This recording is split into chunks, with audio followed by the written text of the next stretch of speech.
Good evening, everybody, and welcome to our Friday night Classic Constructed event here at Gamers Gambit in beautiful downtown Lake City.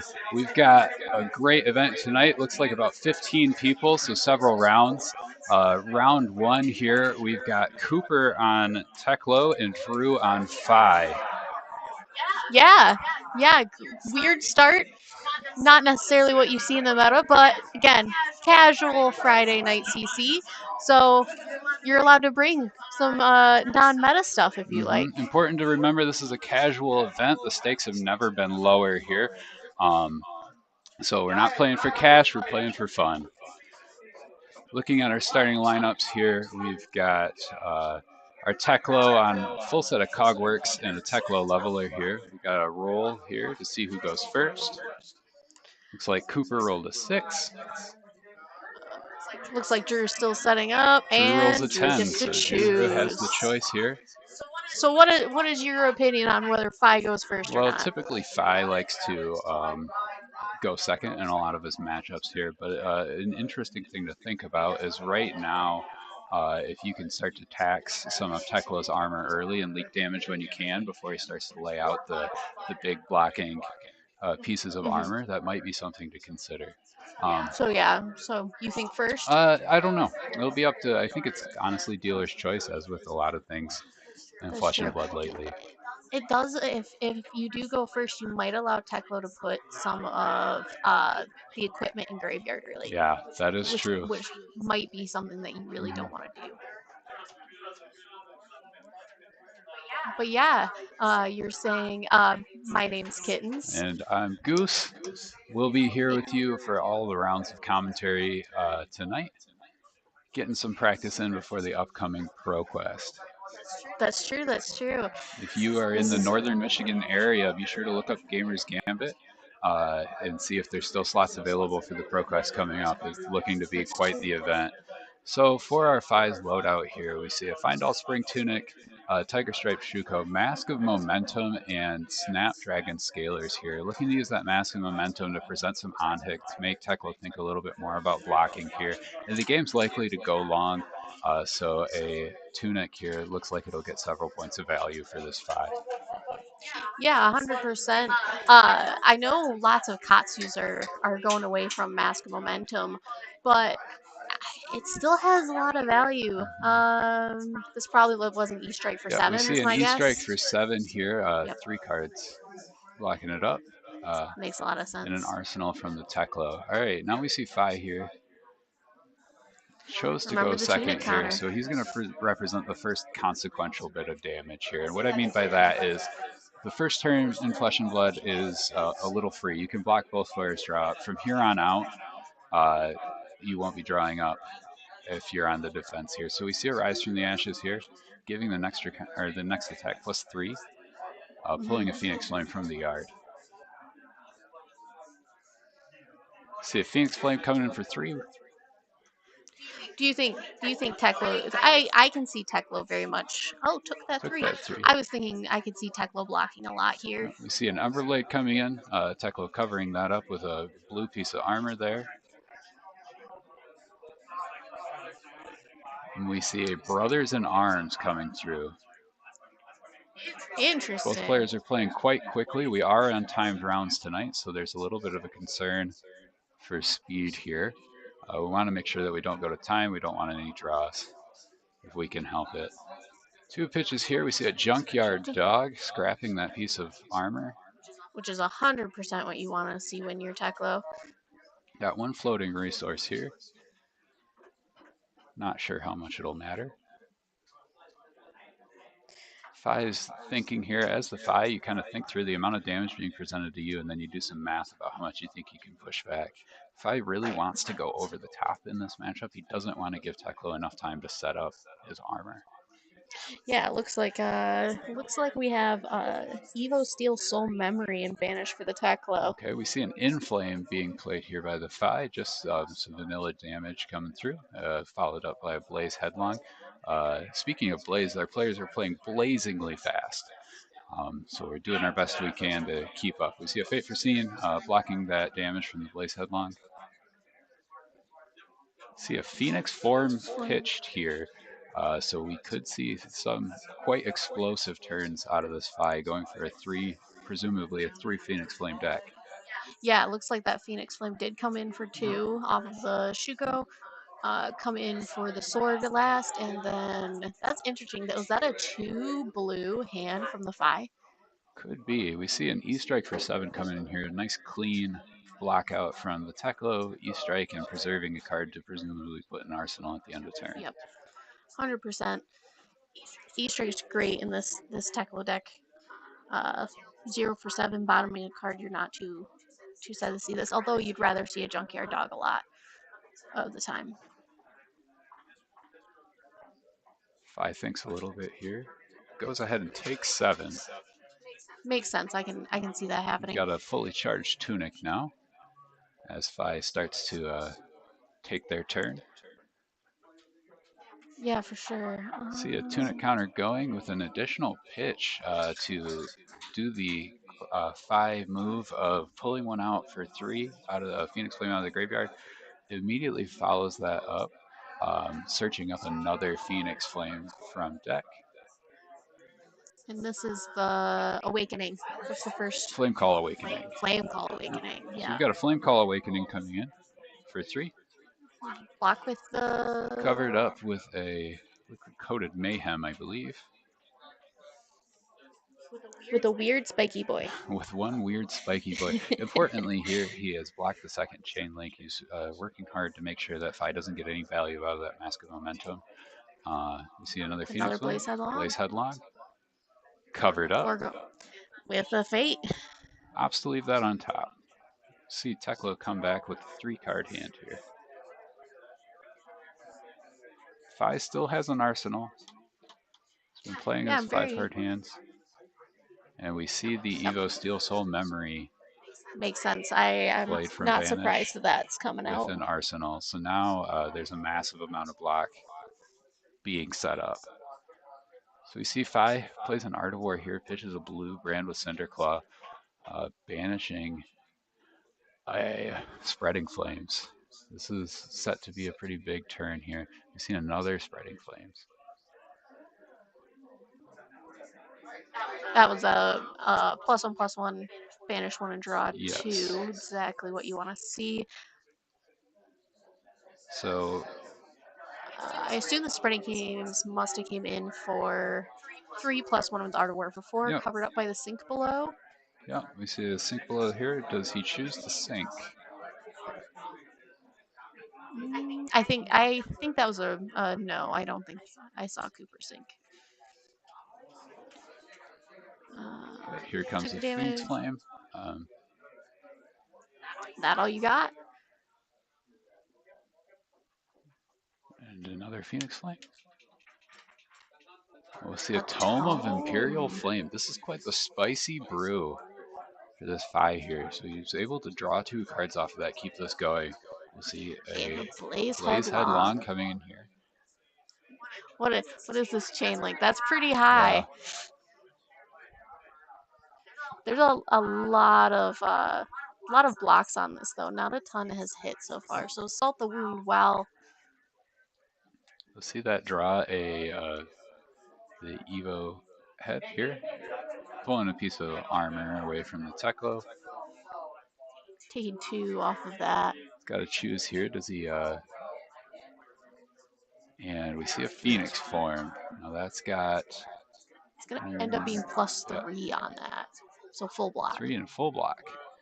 Impressive blocking from the Teklo here. Able to block out that pretty massive turn. You don't often see a Tome played by Fis, and that really did a lot of work to extend the chain. Unfortunately, Teklo not able to do anything on their turn, so Fis back in the driver's seat here. Yeah, but no Arsenal from the Fi. I think Teklo can pretty comfortably probably keep some cards in hand for this one. If I can keep leaking damage here and there, it is very hard to fully fatigue a Fi. So we see a Rise from the Ashes here, pulling a Phoenix Flame out of the yard to hand.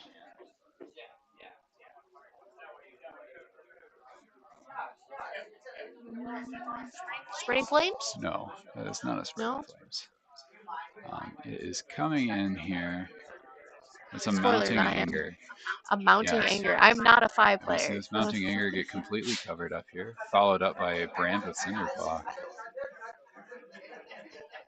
Looks like red blend. Yep, that's a red brand with Cinderclaw. So far, not a lot of blues seen by this Phi, which makes a lot of sense.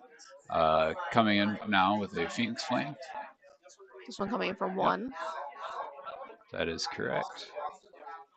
Now that's 2 in a row to hit, so if I can, is about to present a annoying block here, otherwise he'll be allowed to draw a card. If he comes in with that Phoenix Flame, it will be a Phoenix Flame for 2. You're not getting a whole lot of equity out of your 3 blocks if you're blocking that with a card from hand, so we might see a piece of equipment come in to block this. So the equipment is still blocking for 2 though. We see a That All You Got, and that's honestly ideal for the Teklo here because that replaces itself. So what I said about not wanting to block a Phoenix Flame on that link because it's such small damage doesn't matter when you have a That All You Got because it Exactly. replaces itself. I can see why they're playing fast, though the Teklo could be a little bit grindier of a deck. Although again, like you said, it's hard to grind Phi down to a fatigue. Yeah, being able to cycle Phoenix Flames out of his graveyard and get attacks on that really helps him go a long way. So we see a blaster shot here. Phi just opting to take it.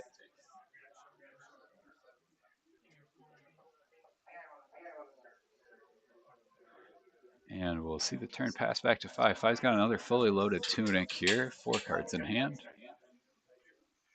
You see that Tunic resource being used immediately for another Art of War. Yep, as Phi, you're pretty happy about that. Love to see it. Banish 2. I'm assuming this is a +1/+1 and draw 2. So this is, draw 2, +1/+1. Still has a 4-card hand. This could be some fairly big damage depending. So a little bit of thinking here. Got to rise from the ashes, bring that Phoenix Flame to hand. And we'll see a Spreading Flames. Nice pairing with Art of War and Spreading Flames. That's honestly ideal in this sort of Phi deck. Does that make this come in for 4? Indeed. I'm guessing Yes. so, because that's an armor block on that. See a Phoenix Flame come in here. Phoenix Flame covered up. See an Ember Blade. Ember Blade just coming in for 3. Yep. It's also cleanly blocked. We're looking like we're going to see the Teklo block out completely here on this turn. Can't blame him. There's a lot of damage being presented. Another Phoenix Flame coming in, this time for 2, plus the Art of War, so this will be for 3 actually. Oh, you're right, for 3 this time. The Teklo is deciding is the card that is possibly in hand. And we'll see a Phoenix Form. Seeing this Phoenix Form line up very nicely here with his Art of War turrets, getting a lot of value out of those.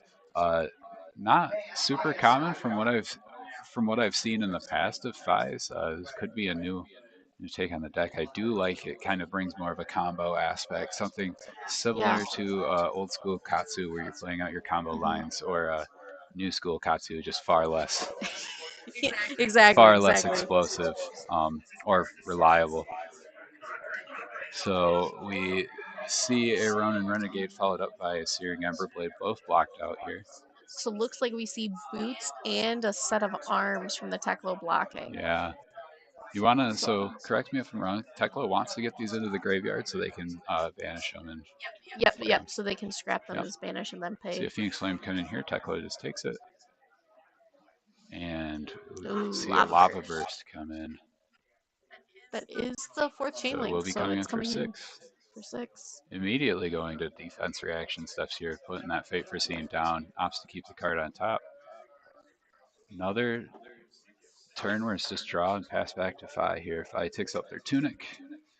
This isn't what you want to see if you're Teklo. Phi is consistently leaking just a little bit of damage here and there, and that was what I was talking about earlier, is you could try and block out Phi, but they just go wide enough that they'll continually leak just a touch of damage every turn, and that's often all you need if you can line up your spike turns with your Art of Wars. That's true. And Spreading Flames. The Teklo really needs some scrap cards at this point, and to get some of that into the banish to play as to play as cheaply Yeah, as getting a possible. little bit of extra armor on board would be very helpful to the Tekla if they can manage it. So yeah, what you want to do is you can pay the 3 and draw, but that's not necessarily what you want to do as Teklo if you can just play Evos from Banish Zone, Hmm. because you still have to pay for your Evo. Helps you get a lot of equity out of your junkyard dogs, things like Yep, that. Get the exactly. extra boost. So blocking out with your Evos um, at first, not necessarily detrimental. So we see an inflame here coming from the Phi.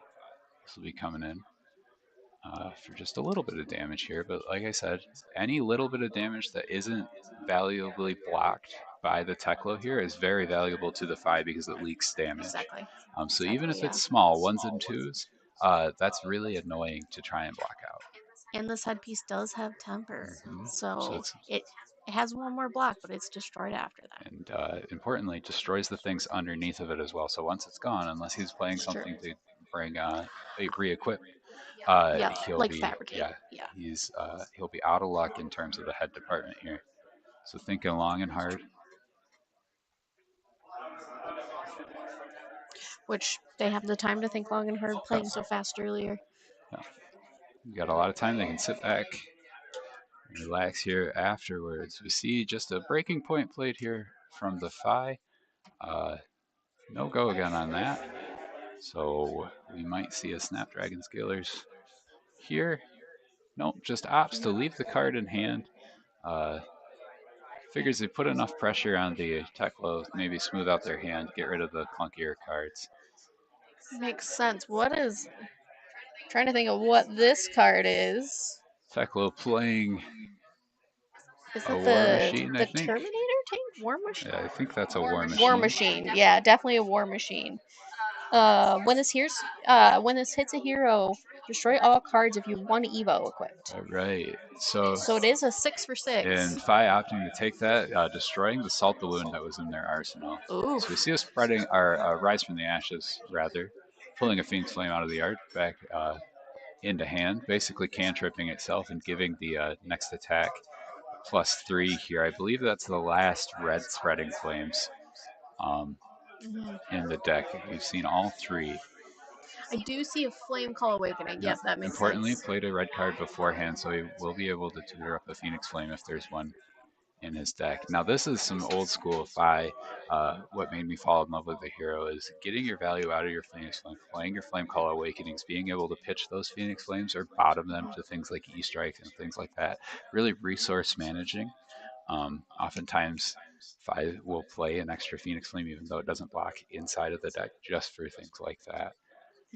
You see the overblock here because it was given +3. Yes. Yep. So he's got a Phoenix Flame coming up there. It leaks a point of damage. And Phi's got 2 cards in hand. We'll see an Ember Blade swing here, pitching Assault the Wound. That's a good pitch.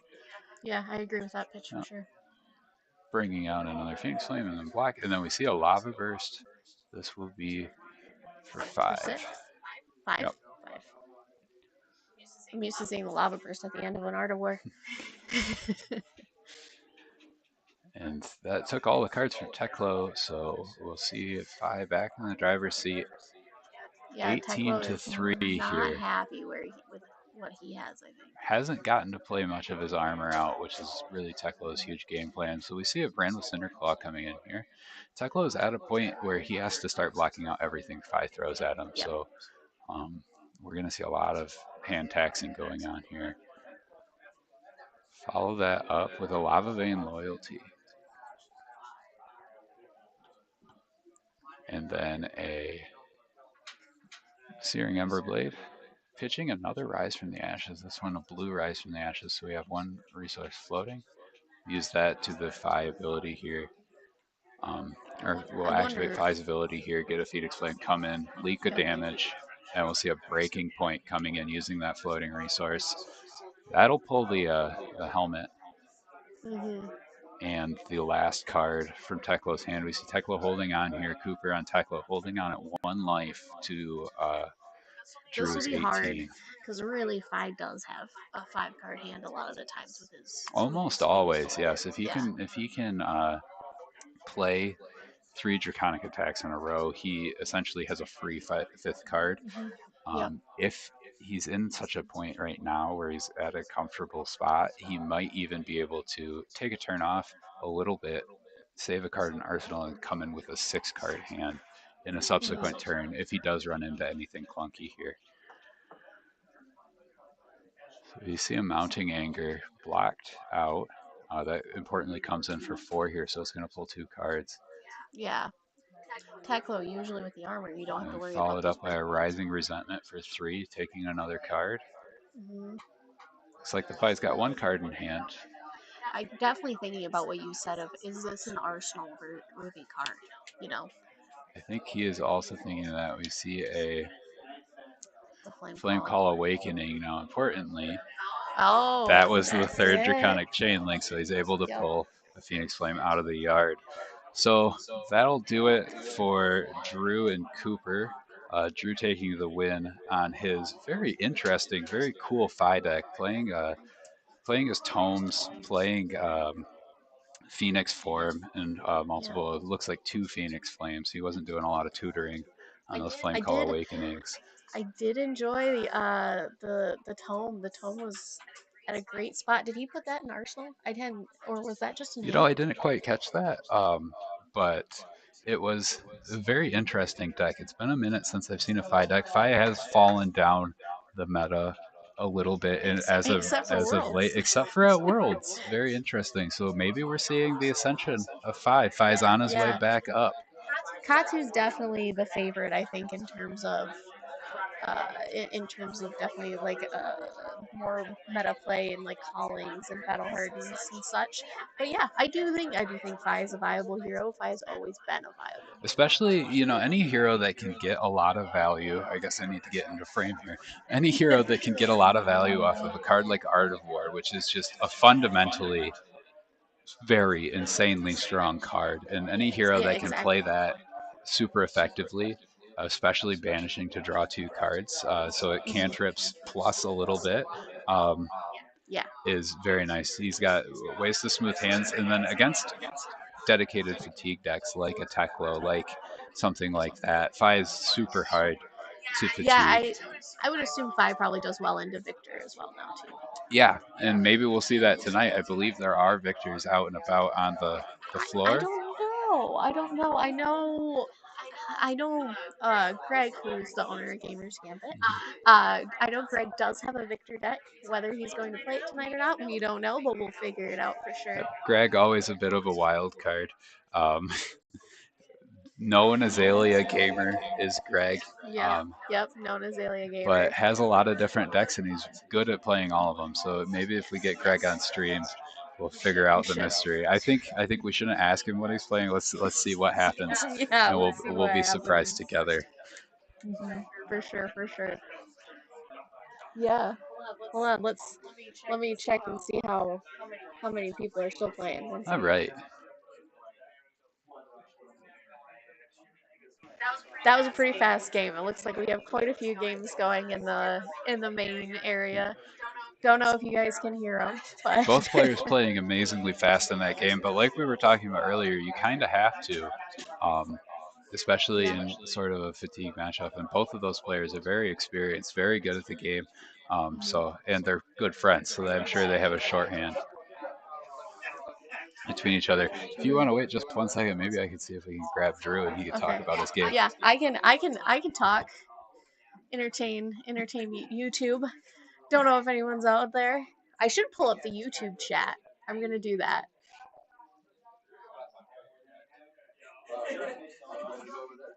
Hold on. Yeah, let's see. Here, Drew can have my mic.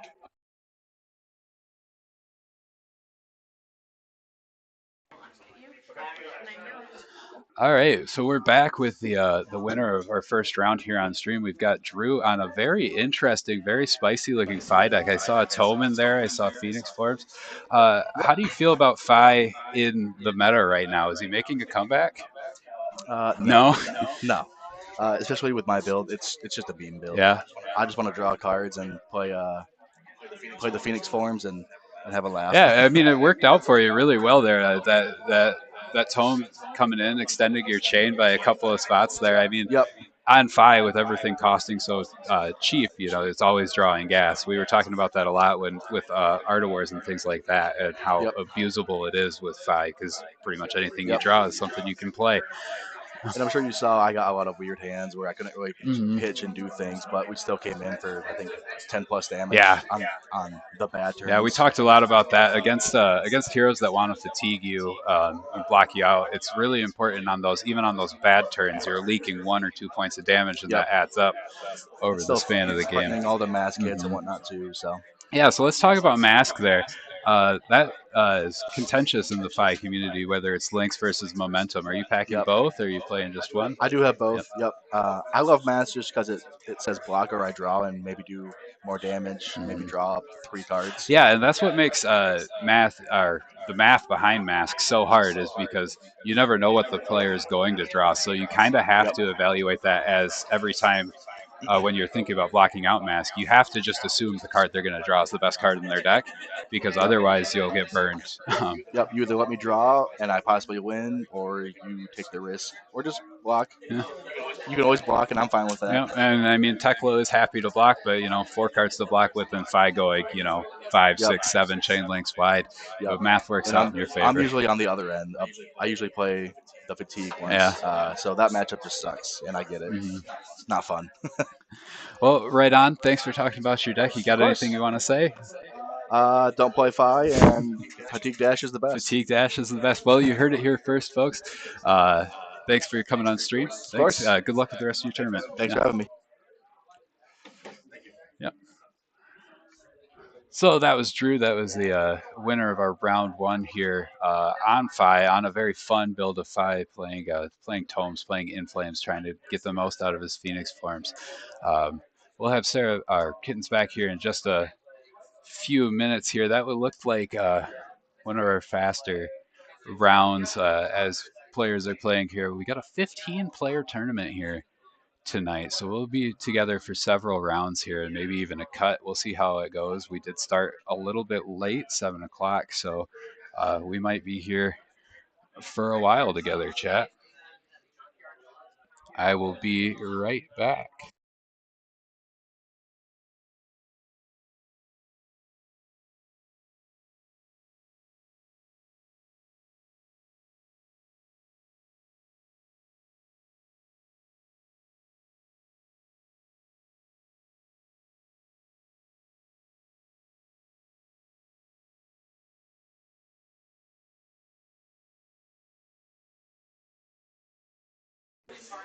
Thanks for bearing with me, folks. I have returned with Kittens. Hello. She was going out doing a floor walk, checking peeking on what decks might be out and about. Not Greg's deck. We are trying to be surprised about that, but right. walking around. I was talking to Jess about her deck. Jess used to be known Bravo player, but I have since brought her over to the Cult of Dory, as I call it. I think you might be gimmick infringing there. The Azalea cult is a known quantity in the Flesh and Blood community there. I don't know if you want to draw their ire. I did see a lot of Dories out in the field as I was going to find you. So yes, we know there's Dories around. Know there's KOs around. Know there's Fis around. It may have been pretty successful in recruiting for the Cult of Dory here in Lake City. So, little spoilers, if you come to Lake City, there might be a lot of Dories. Maybe not all, but I do know there's some Dory spice going on. Was giving my opinions on some things, so we'll be able to discuss those on stream, I think. Well, speaking of spice, we just had Drew here getting interviewed about his deck. I asked him what the impetus was for this spicy brew of Fi that we saw him playing. Yeah. As I mentioned, this is just a casual event. No money on the line, nothing like that. So we're here just for fun, and that was what Drew was doing. Is on his meme Fi deck is what he called it. He's just there to draw cards, play his Phoenix Flames, play his Phoenix Forms. and have a good So time. yeah, I pulled up YouTube chat. I do play Dory pretty much exclusively. I do pull out Olivia every once in a while, but yeah, I play a lot of Dory. I'm a well-known attack react Dory too, so I love when I have 3 cards in hand, because you know it's gonna hurt every time. I have bet on the receiving end of the attack react Dories. I can't speak. It's either block for 11 or don't block at all and just Yeah, pray. block for 11 or don't block at all. Yeah, definitely. So yeah, there's. Oh, we're sharing YouTube chat, so if anyone wants to talk to us, we'll be watching. Yeah, also bring friends to watch the stream. This will also be a YouTube video. We're trying to get Gamers Gambit out there. Lake City is a pretty small town, so which we have a huge fab community for how small our town is. Yeah, I think I mentioned several times already, but for anybody just tuning in, 15 players here tonight, at least. Was it told 15? I think it was a full It ended up 15 at least. awesome. So we're going to be together for a while here tonight. Yeah. So we got Moscow Lutz here. Pretty sure we were both sweating bullets during our game. I remember No that. doubt That about was in that. Alma. I think I remember that event. Oh man, I get pretty nervous towards the end of games sometimes, because especially like if you're playing Dory, for sure you're holding. Sometimes you're holding end game, and you just need them to not block a lot of the time. So Yeah, and I mean, as Dory, I played my fair share of Yeah. Dory as well. A lot of Dory is making sure you're keeping a nice poker face. You're not giving away what you got in hand, and that can be It's true. mentally taxing in a tournament. It's actually quite Yeah. impressive. All the players that went through the PT recently. Playing Dory all the way through to great There are success. cans. There's Yeah. axe stories, but I do know that Nick Butcher, at least, with from PCG Pass, Oh, yeah. Nick Butcher was on a Dawnblade Dory. Very was. interesting brew Yeah. of a Dawnblade Dory.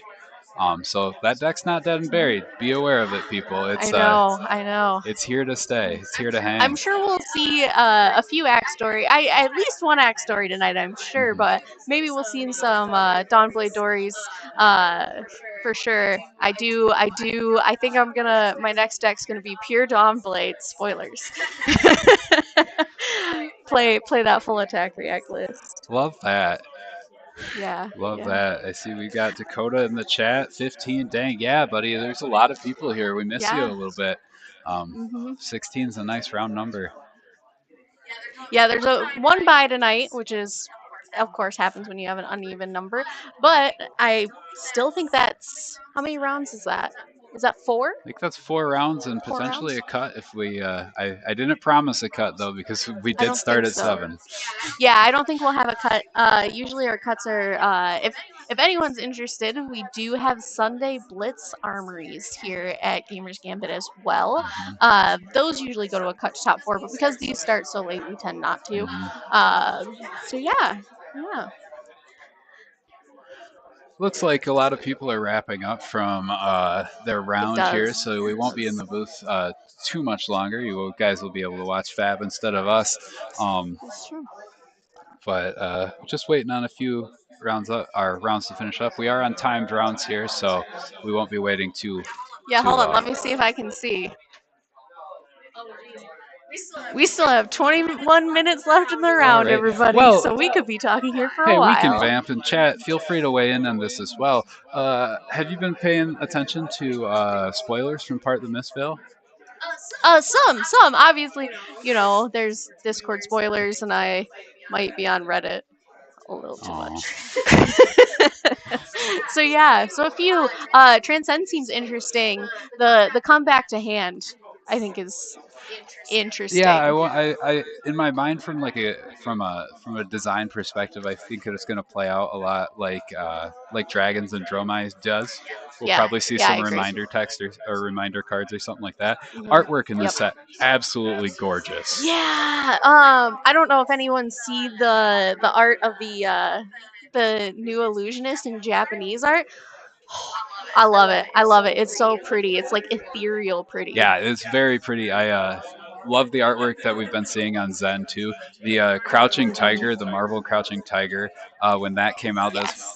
I think still might be my favorite art in the game, and we know that Zen is a Yeah. Crouching Tiger favorite Yeah. focused Yeah. hero, so I'm expecting nothing but bangers from Zen in this set. I can't wait to draft it. You know, that might be the deck that gets me off Dory. Zen? Really? Yeah. Interesting. It's just gonna be all cats. Oh, known cat just gonna be an enjoyer all kittens cat. here. Oh, go all figure. cat deck. So, looking at chat here, hopefully no ALS against Dory. Yeah, hopefully no looped ALSs against Dory. Yeah. In specific, that seems miserable. We don't talk about Prism. I first started playing Dory in Everfest, and kind of after everyone knew Starvo was going out, so they were really playing Prism. So Hey, I you went through the am- hard times so you could be in the good times. Now Dory on It's top true, of the it's meta, true. doing super well in the recent Pro Tour. The new Axe Dory. How do you feel about that? I mean, known Dawnblade gamer It's kittens true. here, but what do you think about Yeah. this fresh take on Dory? I think it's a good thing, and it's exactly what we want from Warrior, right? We want to see Warrior being able to play to be the weapon class, in my opinion. You know, what I envision for Warrior eventually is I would like to play a Warrior where you have no idea what my weapon's going to be, and I think we're getting there, and that's super exciting. Yeah, I super big fan of playing dual wielding Dory. I was a known Saber's gremlin for a long time. Saber Dagger Dory is very near and dear to my heart. Unfortunately, it was never really super competitively viable. But true. it was a lot of fun to play. I'm very excited to see a dual wielding Dory finally taking off. And Yeah. let's not sleep on. There's another dual wielding hero. We saw This is Bolton true, do this pretty is okay at the PT. We saw Yeah, a yeah. Kasai actually win. I think it was a calling battle hardened. I don't know. I I'm think it not was sure. a calling. We saw a Kasai out Yeah, and out that's win awesome. it as Which well. Kasai? I think you should try Kasai, honestly. You had I me think you'll earlier have a when you ton of talked fun. about drawing a lot of cards. I am Yeah. known to draw a lot of cards, although I did see Drew's Phi deck has me spinning a little bit. I am a big fan. Yeah. I loved seeing that tome come down, drawing the extra 2 cards, extending your chain links out. For sure. For It sure. was very, Yeah. very interesting. It very I much do. piqued the inner blue player in me.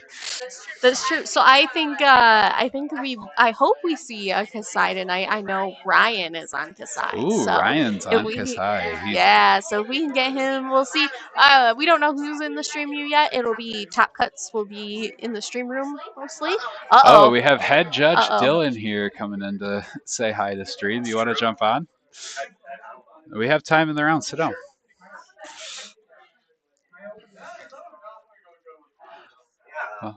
Welcome. So unmute yourself. Press this button right here. All right. So we have Dylan here, head judge Dylan. He will be judging our ProQuest here. I'll be on commentary for the ProQuest. So if you don't, Head Bumblebee. Head Bumblebee himself. Did you buy yourself a shirt?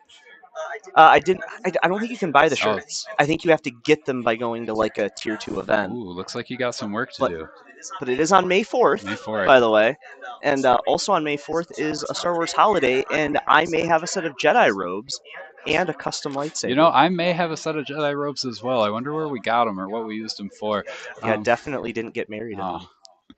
Oh, so how'd your first round go? Not well. Paired into a Vincett, and I said I'm just gonna race the Vincett. I got pummeled early, and the Vincett just kind of had the tempo from there. I fought back 13-13, took a little bit of extra damage to set a Blood Rush Bellows into a Beast Within, and put me right in kill range for some Rune Chants. So. Yeah, Vincett playing pummels. That's interesting. I'm pretty excited to see that. Maybe that'll be on stream. Yeah, I've never seen pummel Vincett in my life. I mean, a lot of her attacks coming for 2. I feel like that's an in joke that I'm not. Yeah, not a part of. One of our players here had a Vincett deck that was pummel Vincett pretty heavily. Love that. So. That reminds me of my fun times with Pummel Prism and Pummel anything. Pummel, one of my favorite cards in the entire game. One could even build a Pummel Lexi deck that used Frostfang to push in an extra discard. That seems like a poor choice. Maybe a poor decision on a Monday. Yep. So several rounds. We've been saying 15 people. Is that accurate? You were out there. We can't. For those of you on stream, you can't see this, but there's a big board right here that I can't see past as far as like seeing who's out in the field. Is it 15? I don't know. I'm not good at counting. Oh, okay. I mean, you are playing brute. You do have to count. You got to count your mites. What comes after 1? 2. What comes after 2? 3. Comes after 3? 4. I can count no Yeah, more. I can only count to 4. Yeah. Well, thanks a lot for jumping on stream. I think we're running down the clock here. We looks like we got maybe a couple of players playing still, but we should be back to gameplay here soon. So thanks a lot, buddy. Yeah.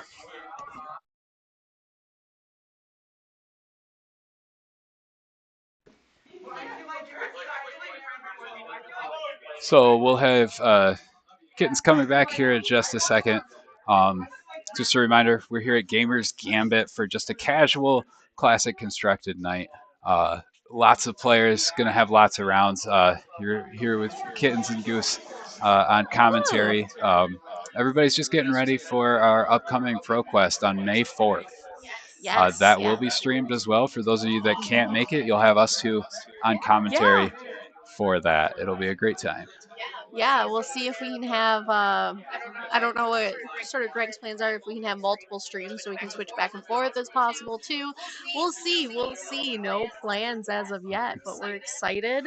Yeah. Lots. What did Dylan have to say? Oh, you Anything know, good? just Dylan things. He's goofing around talking about Star Wars. He's having a good time. He unfortunately lost his first round, but you know that's what he gets. He's the judge. He's got to. Maybe he'll go 0-2 drop and then presume his judge duties. That's true. That's true. Again, casual event, so you know it's a judge, and then anyone can stop. That is confirmation from head judge Dylan. There are 15 players tonight, so that's crazy and exciting. Yeah, that's great. I know a few people who didn't end up coming, so it's possible that some of these DCs could be even bigger if anyone wants to come out on Friday nights. Yeah, very, very impressive to watch this community grow from just you and Dylan playing and Greg. John and Josh. Yeah. I think at one point it was just 4 of us. And grown into this massive kind of bastion of Flesh and Blood here in northern Michigan. Yeah. And we're very welcoming to newcomers, especially on Sunday Blitz nights. That's our armory. So if you're new and you want to come and you're just randomly clicked on this stream, feel free to come on Sundays at 2. I want to say Sundays, it's Sundays at 2 for Blitz. Yep. Fridays between 6:30 and 7, depending on the chat. I believe Greg can put in We'll talk to Greg. We'll have him put in the description of the VOD that comes out the link to the Discord. Yeah, and if you want, you can search Gamers Gambit on Facebook as well. The whole schedule is there. The Discord link is there. If you join the Discord, we're actually all pretty active in the Discord. You can post in Flesh and Blood, general, whatever, and we'd love to talk to you about Fab. And currently, we're all talking about the spoilers at the moment. We see somebody correcting us. It's at 1 for Blitz. That's my bad. It's at 1. So that's recently changed. Oh, recently changed. 1 o'clock for Blitz. Changed. I forgot about that. So we see a question coming in from chat. Any tips on how to grow the community? They're trying to build Lansing up some more. Yeah. So like I said, when we first started, it was very, very new. We have our friend Dakota that's actually in the chat, is the one that got us started, and we were able to kind of come. Greg kind of had a very interesting kind of start too. Magic. We're growing our Magic community here in Lake City, which is exact opposite of what you think. Basically, I don't know. We were able to. It's hard to say. Like we just. I think having Blitz be the armory helped a lot because Blitz is a lot easier to come into. and then you get free promos and cold foils. We also have a Fab community box, which is just all commons that anyone can go into and get commons for free and that kind of thing. And that's us from the community bring those cards in. Obviously, Greg also has a lot of cards for sale and stuff like that. It was almost kind of like a strike of lightning how well this did sometimes. I'll say, And, as somebody that isn't native to this community, I live in and play in Midland a lot. Watching from the outside looking in, having players like you and Dylan, having players like our shop owner like Greg, went a long way as well. People 100%. offering newer players, hey, you can borrow my deck. They did learn to plays, teaching even before stream started. We had head judge Dylan in the stream room helping out a newer player figure out their deck. Lots of reps. The locals in town will just come in and jam games with people if needed. A big thing to maybe consider is a Discord, and then just being really active in your Discord as well. Look for games, ask people for games, share deck lists as well. Remember, you're a community. You don't need to keep secrets from each other about your deck lists. Fab's not that sort of game. We can share our secret tech because odds are somebody's thought of it already anyways. So helping somebody learn new heroes, let them borrow your decks, and then just being in the shop, going to your local game store more than just on Flesh and Blood night. Maybe pop in to buy a pack or two. Somebody asks you what you're doing, explain your game, something like that. We also should get Greg in as well on stream for sure. He's still playing, I think, so we can't get him in now. But eventually we'll get Greg in. I'm sure he'll have a lot to say about it. Greg is an awesome store owner. He really, really wants the communities to build and grow. Also, all of our events are free, which I think is also a big thing. Like tonight we have a league where you can put in $15 and you can potentially win money, but that you don't have to. You can 100% just play for free. And then Blitz Armories are the same way. We don't have as much card support, but being able to play for free is really nice. And all of our big events too. We're also willing, like if you're in the Discord and you bring up an idea for an event and we can get a whole bunch of people behind it, that's also. I know this community has done grab bag blitz pre-con battles. We've done chaos sealed events here, buy a box or win a box events as well. So doing extra events outside of your local armory, if you can swing it, come together as a community, might be a great way to build as well. Grab Bag Blitz was so much fun. It was a great time. I grabbed Dory. How fitting. I was so mad at that deck. So for those of you that don't know in the chat, Grab Bag Blitz is you take every Blitz pre-con ever printed, throw them in a pillowcase, shuffle them around, and then people buy their entry, come up, grab their deck, and then that pre-con is out of the pool. And you just go from there. You open it up. You can sleeve it if you want to, but you just play. I think we had 8 people for that, or 8 or 10, I think. So it was as many as we had, like the history pack Blitz decks had just come out. I think Outsiders was out, and then we had Monica and all of those as well. And it was a great time. Chaos Sealed, you won that. I did win the Chaos Sealed. Known sealed enjoyer here. Chaos Sealed, ton of fun again. Just fun events that you can plan that have like a low barrier to entry. So things like the grab bag blitz, or doing chaos sealed, or just sealed events in general, maybe running drafts. Those are great ways to learn the game. People don't have to show up with a deck. That's true. And then Greg also just has shop decks as well that he will loan out to people if they want to learn how to play. Yeah, Blitz shop decks. I know one person for sure, I think had come, and he's a pretty big card player, and it's Brian actually came in, and I think it was for a CC night, and I'm like, you know what, I have a deck you can play, and I let him play my Dory deck the first time he came in for CC. He got hooked. So make sure you're building decks for other people also. great way to Yeah, play. Dakota in chat brought up something really important as well. The first members of the community were willing to play lower powered decks for the first few months to let the other players learn to play, optimize their decks as they went, and not just absolutely get smashed from the beginning. Yeah. Anybody can beat a new player on a fully tuned CC deck, It's true. but the new player might not get as I much out will of that. say, Fab is 100. Like, it's probably also, I'd say, at least 40% skill based a lot of the time too. Like, if you're good at card games, I think you can be really good at Fab. It's a lot of the time you can have that sort of like technical knowledge that really puts you on top of some of it. We've actually become fairly competitive here. Sometimes to our detriment. Sometimes it's hard to get new players into CC because we've become one of the more competitive stories here. But Blitz, again, Blitz, we pretty much it's for new people, and we like to have new people and enjoy. I enjoy my jank sometimes. Like your Levia deck. Like my Hexagore Levia deck. It's full blood deck Hexagore Levia. Live fast, die faster. Yep, 22 blood debt at one point.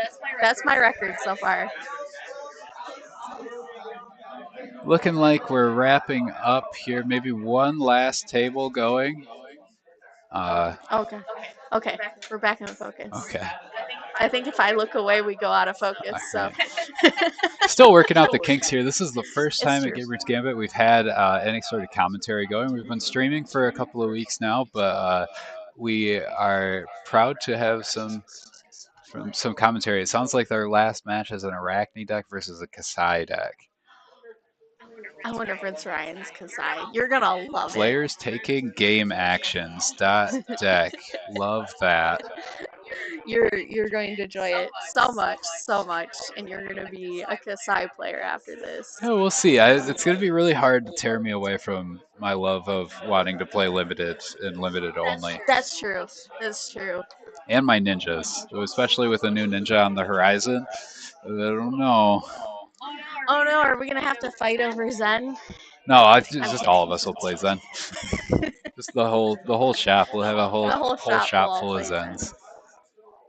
But so we talked about Zen. Let's talk about the new Illusionist coming out. Looks like a blue-focused Illusionist, looking like maybe a Spectral Shield-focused Illusionist. You gotta wonder, things like those cards from Dynasty that generate Spectral Shields care about you playing Spectral Shields. Do you think they'll see play in this new deck? Probably, I would say at least some of them. It's really interesting to me that Illusionist has been monocolor so far. What do you mean by that? Elaborate. Prism's been pretty much all yellow. Dromai's been pretty much all red. New Illusionist pretty much going to be all blue. And you gotta wonder, that's gotta be intentional, right? That's right? really cool. Yeah, that's really cool to think about. I mean, compare that to something like ninjas, for example. You've got Katsu, who has to play blues and reds and yellows. They have to play the rainbow. You got Fi, that as much as they want to be a mono red deck, they do need their blues. PSA, folks, if you're gonna play Fi, especially if you're gonna play Kodachi Fis, you better run a lot of blues. I don't want to see any of you gremlins pitching your reds to play your Kodachis. That's not cool. Not how that works, right? But yeah, that's a interesting thing that I hadn't thought about before. Illusionist being monocolored, to borrow a term from Magic. Very interesting. And then we see a new assassin hero as well, looking like it can play cards, steal cards. I love her aesthetic. Everyone's like, oh, spicy, and I'm like, man, her aesthetic is so cool. Snakes, I mean, a lot of people don't like snakes. I don't go in for snakes, but no, but it's a good time. I think I like the new aesthetics from Miss Vale a lot. I think they're very pretty. I'm excited for the full art cards, which is Goose Nose. I very much am a full art card connoisseur. Enjoyer. Interesting to see again. It looks like we're seeing 3 class legendaries, and I'm not talking about equipment here or the rarity. We're talking about the card type legendary, which hasn't shown up very much in Flesh and Blood here and there. It showed up in Aria quite a lot, but it looks like one Yeah. for each class. Mhm. Legendary, so you can only run one in your deck. They were recently Yep. spoiled, and they have the keyword Transcend on there. And we talked a little bit about Transcend and how Yeah. it effectively adds resources back into your hand. What do you think of that as a card advantage engine in the game?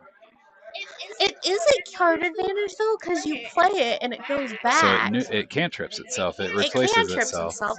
So I guess that is kind of card and it gives you advantage. 3 resources. It gives you 3 resources, which is I think is the crazy part to me, because like those, like just can you imagine you play a Sorry card, about that. get abilities off of the card, it comes back, you can pitch it for 3 resources. That seems really cool.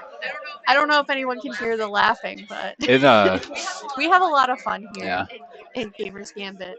And it sounds like our last round, our last remaining game has just wrapped up with the Arachne taking it over the Kasai there. So we should be pairing into round 2 here shortly. Going back to our mystic talent and the card advantage aspect of that. Being able to have a card do double duty, play, and then bounce back seems incredibly strong there. You Yeah. keeping a 2-card hand is effectively keeping a 3-card hand because you have the remaining. The extra pitch. What'll be interesting to that's see right. with that is when you pitch those cards, do they flip back over? Do they go back into your deck as no blocks? Yeah.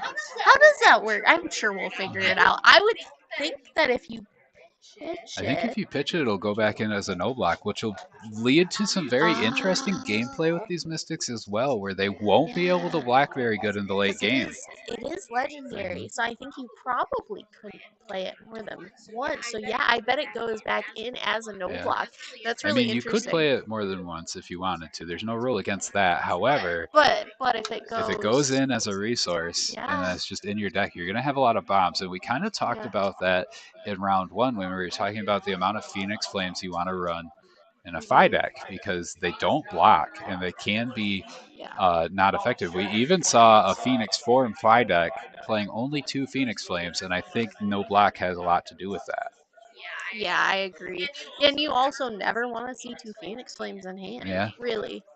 Like I even in a Phoenix Form Phi, you don't want to see 2 Phoenix Flames. It's not enough. You need to be able to go get them. All right, it looks like we're pairing round 2 as we speak right now, collecting our round results. So we'll be back with some Flesh and Blood gameplay here in a second. While we wait, chat, how about you go ahead, tell us your favorite hero in the game and why? Yeah, I'd love to hear favorite heroes. We'll scroll back up after round 2 and we'll talk about it. It'll give us something to talk about between rounds.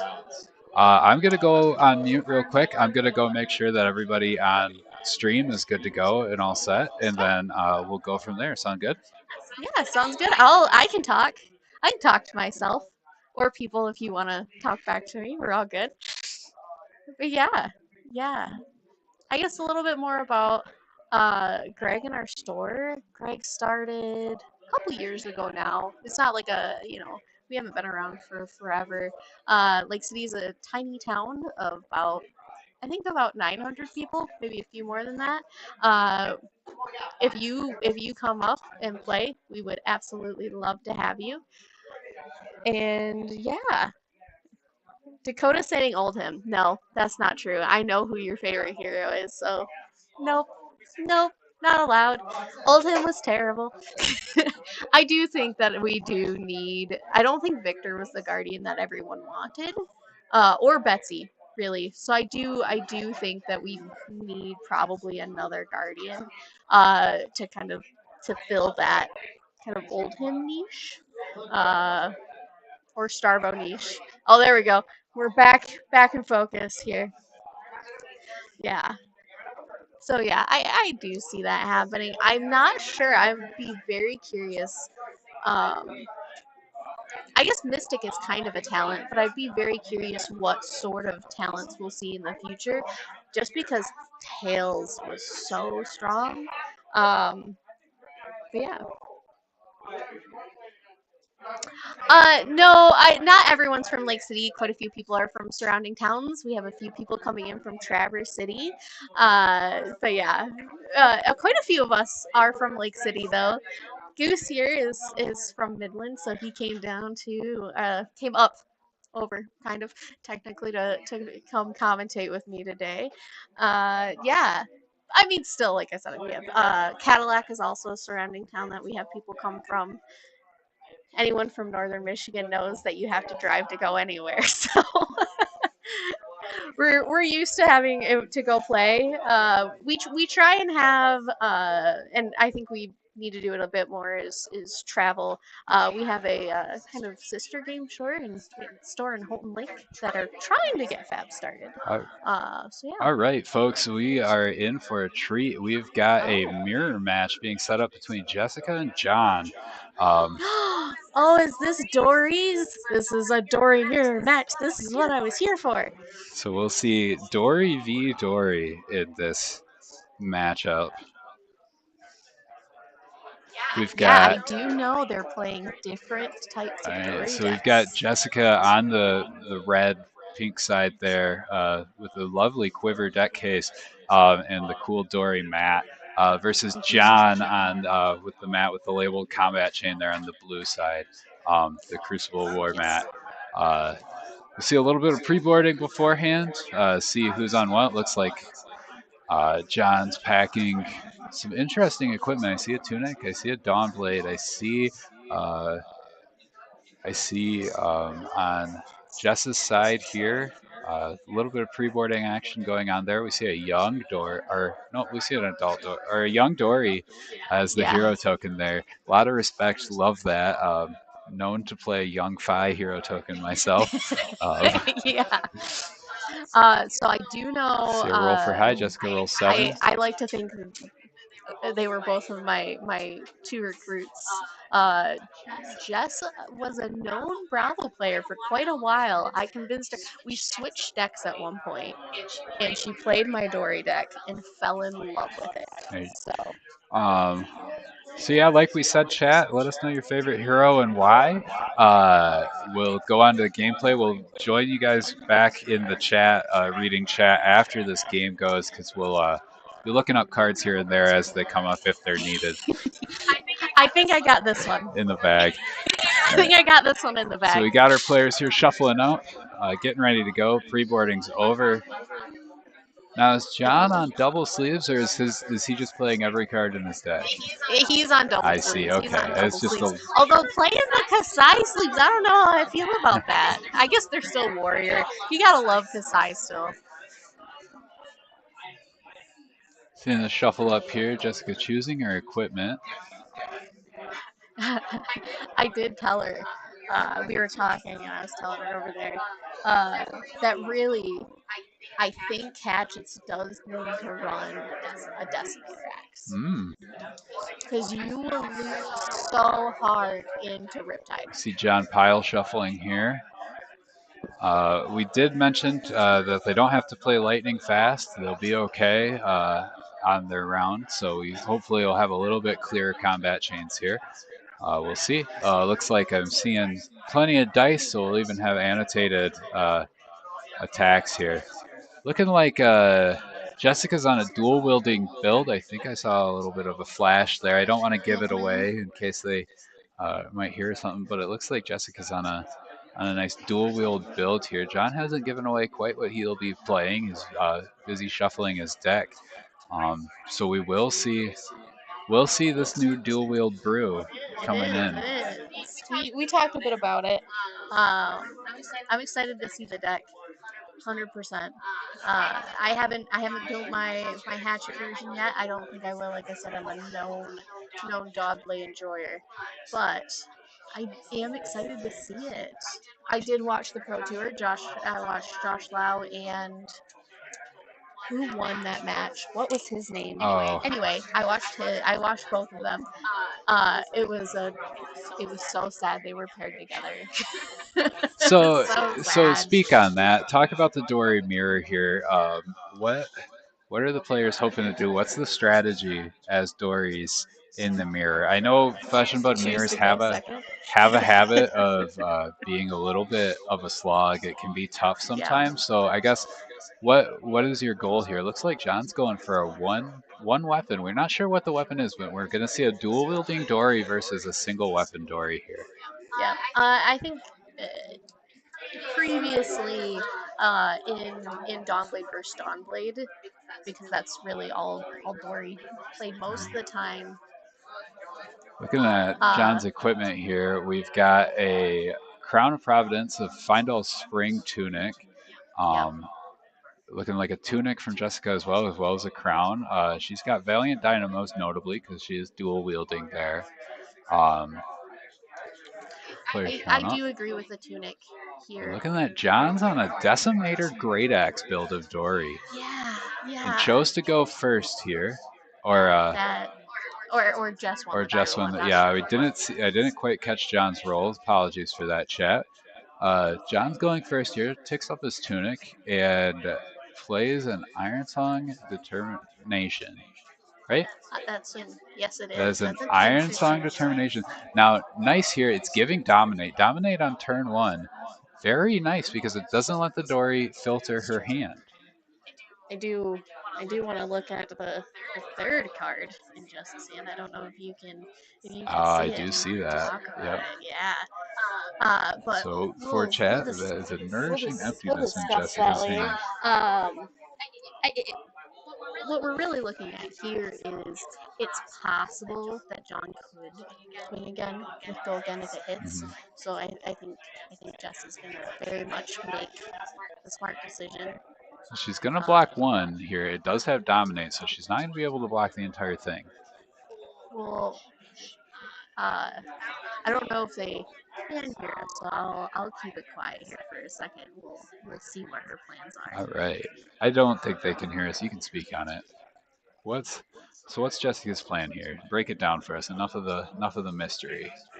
Okay, so she's gonna play the card that's in the middle of her hand, which is an instant. I see. She's going to do that.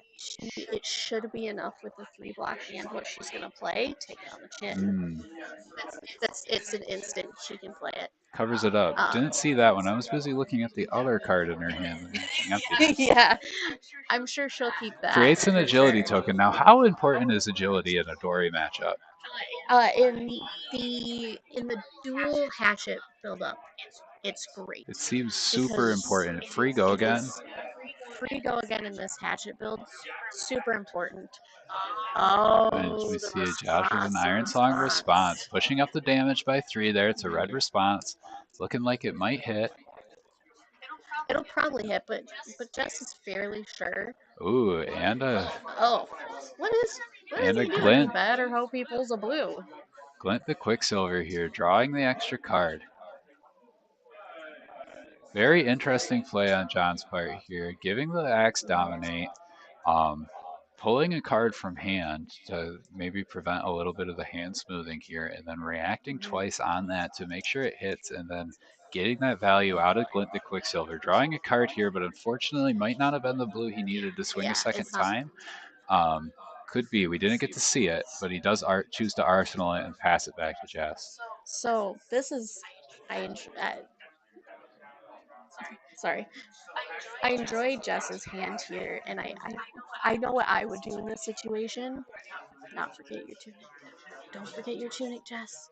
Looking like a miss. Well, she did pitch before play, which is technically not what you're supposed to do, but we do see a missed tunic trigger here and a Nourishing Emptiness with Go Again. Go Again. And to Dominate, we love to see it. This is 100% how I would have played this as well. Sets up has the potential here to set up quite the nasty hand for Dory on the comeback here. This is the sort of thing that puts you ahead in a mirror. Getting extra value out of cards, getting to play big hands early on in the game while you still have life points to take some damage to really pull ahead in a matchup here. Now, important, we did see a missed tunic trigger here. However, we do have floating resources, 2 cards in hand, looking like we'll probably be able to swing after this Nourishing. Oh yeah, 100%. Not sure what those cards are, but I would be very surprised. See John block with a route. you love to see it. This is what is going to put you above, right? Because Jess has her full equipment suite. She has the dynamos. And John just got rid of most of his I see armor. John choosing to swap out that Arsenal card. Wasn't a fan of it. Drawing a new card here. John, important to note, the boots do have battle worn, so he will still be able to get some use out of that. But that Crown of Providence, that's gone for the rest of the game That now. is gone. That is gone. See a blocking with a glistening steel blade. Which is fine because he's playing X. Yep. X into this this. is just Yep. So that's basically just a block card. We see a Blade Runner played, blue Blade Runner played, pumping up that Hatchet of Mind, and we see another full block there. So this should be coming in for 4. I believe. Yeah, so it'll be a Hatchet for 4. Let's see, does he choose to block the rest of it, or does he play a 2-card hand? I think he should probably just take it. Blocks the rest of it. It's going to choose to come back, maybe fire back the axe. Yep, seems like they're discussing how Hatchet of Body and Mind work. I mean, let's be real. If you have 1 blue and you're playing Decimator Axe, you're okay with it. That is a strong turn. It reminds me of the olden days of old, where you keep a blue in your hand, you're fine. You just swing back that hammer. Yep. We see John here getting ready to fire back. Thinks about it for a second, remembers to tick up his tunic, and then he fires back an axe, pitching a blue Ironsong response. Exactly. So this is gonna so unfortunately I don't think Axe is as good. Well, I don't know. You know, I'm like, really, Axe for 4, it's not a 1-card block and a Dynamos block. It's still a 2-card block. So really, we're seeing it's a 2-card. That axe really taking the value that you would normally get out of Dynamos in this dual wielding Dory and kind of cranking that down low. Smart heads up play in the pre-boarding by John there. So we see Jess ticking up her tunic here, gonna come back with a 4-card hand, just chose to take the damage off the axe. So we got 40 to 32. John playing a nice blocking game here versus Jessica doing a little bit more attacking, having to go again on the Nourishing Emptiness early on. So in a lot of Hatchet builds, we're not seeing Steel Blade Supremacies, Singing Steel Blades, cards like that, cards like with the specializations, and a lot of times, like, it kind of confuses me. Why? Because they're so strong, but then you realize you're not playing the Dawnblade game, right? You're not playing the big sword Dawnblade games, so those aren't necessary. You're playing I'm going to be super consistent. I'm going to block with Dynamos. I'm going to swing 2 times every time. So you 2 times every time. So you're really okay. You see John here block with the Spoils of War. Jess follows that up with a red Blade Runner here, gonna boost that Hatchet of Mind very significantly on her next swing here. So this should be 5. So this will be a Hatchet of Mind coming in for 6. She could grab one of her dice and set it on there, but this will be a Hatchet of Mind coming in for 6, 2 cards in hand. No resources floating, but it does look like she should, presumably with 2 cards, she should be able to do something with that. We see John on 3 cards. So far has been playing a very block-heavy game, looking to get his value out of that axe. And what I would tell Jess too is, like, why not throw Dynamos in front of every axe? Well, because the axe turns that off. No, Dynamos is non-equipment. Yeah. So Dynamos will still be 1. Okay. So instead of taking 4, take 3. That's a good try. All of a sudden changes your good game. question. We see Jess here playing an Ironsong response on there, getting a bit of damage out of that, pushing a little bit of damage over, and choosing to Arsenal her last card here, not able to swing again with that axe. So in this axe build, how often are you going chop, chop, chop, swinging 3 times with your axes? The amount of times you make agility. Okay, so it's very agility dependent. Very interesting. You see John here, just pitch a blue, fire back with that axe here. Now let's see if Jess goes along the lines of what you're thinking. Let's see if she decides to throw her Dynamos or if she decides to wait. Yeah, really, I think this deck is very good at presenting, quote unquote overvalue, right? It's very good at blocking.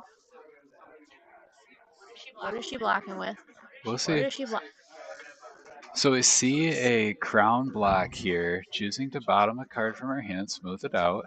That's fair. And Depending on, draw I a new do card. know what was in Arsenal, so I Choosing can to see bottom out her arsenal, drawing another card, mitigating a little bit of the damage, but still able to come back with a 5-card hand here. See John getting to preserve an arsenal here. Now that's important. Having an arsenal lets him set up some bigger turns with his axe. it's true. The axe very resource heavy, so having an arsenal will help him mitigate that cost by having an extra card to react with. 100%. And the real winner of this axe deck is Sharpened Steel. Mhm. Being able to axe for 7. We see a hit and run played, so this hatchet body will have go again. We see a block coming down from John, playing a very conservative game. He's looking to get that value out of that axe, coming in for 4 every turn, making sure to preserve his life total, not jump ahead. Yeah. We see Iron Song response out of Jess, looking to push that little bit of damage over there. Now this axe does need to hit to be able to maybe swing a 3rd time if she's got the extra resources for it. So being able to have an axe swing. We see a Steel Blade Shunt played by John here. Pitched instead of using his tunic counter. Very interesting. You got to wonder what he's planning on using that tunic counter for. We see a Hatchet of Mind come in now.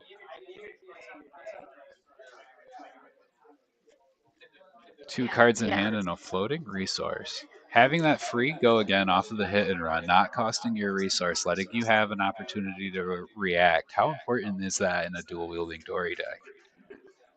Pretty important. Usually you see those flipped, right? Usually you'll see the Blade Runner and then the hit and run, being able to take that extra, just giving that extra 1. Yeah, very interesting here. We see Jess playing the Blade Runner out and then getting a shunt again. A little unlucky on Jess's part, seeing 2 shunts on this. But really, you're happy to see that now versus later. Especially when shunts can kill you later on. That's a very good point. You think about that. You think a lot about that in brute sort of games. You never want to go to 2, but it's just as important in warrior games because you can only attack with your weapon, and that's when shunt can get you. So we see John fire back here with another swing of his axe, pitching his blue. He's pretty content to just block out, swing in, get a little bit of that leak damage like we talked about with Fi. And that's what this deck does. This deck is block 9 plus, depending on if you have your D-Rex. So block 9, swing X for 4. That gets you your 13 points of damage, or 13 points of value every time. It makes blocking harder. That's what this deck does. This Axe deck wants to keep the other opponent at that like deficit of like just a few points every turn. Just grinding it out. We talked about that with the Fi deck too. Just leaking a little bit of damage here and there consistently every turn adds up over time. 100%, especially in this Dory mirror.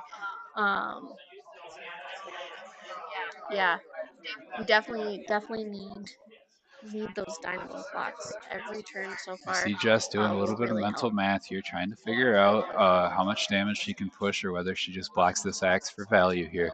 Now, important about the axe, no on-hit effects on this axe. So you're not required to block it if you have the life to cushion you on that side. And it looks like Jess chooses not to block here, choosing to play a 5-card hand. Ticks up her tunic. Well, I can see why. I see a card in hand that I think we'll see here in just a minute. Let's see how it plays out. So we see a Spill Blood here. Now, Spill Blood, very, very potent in these axe decks.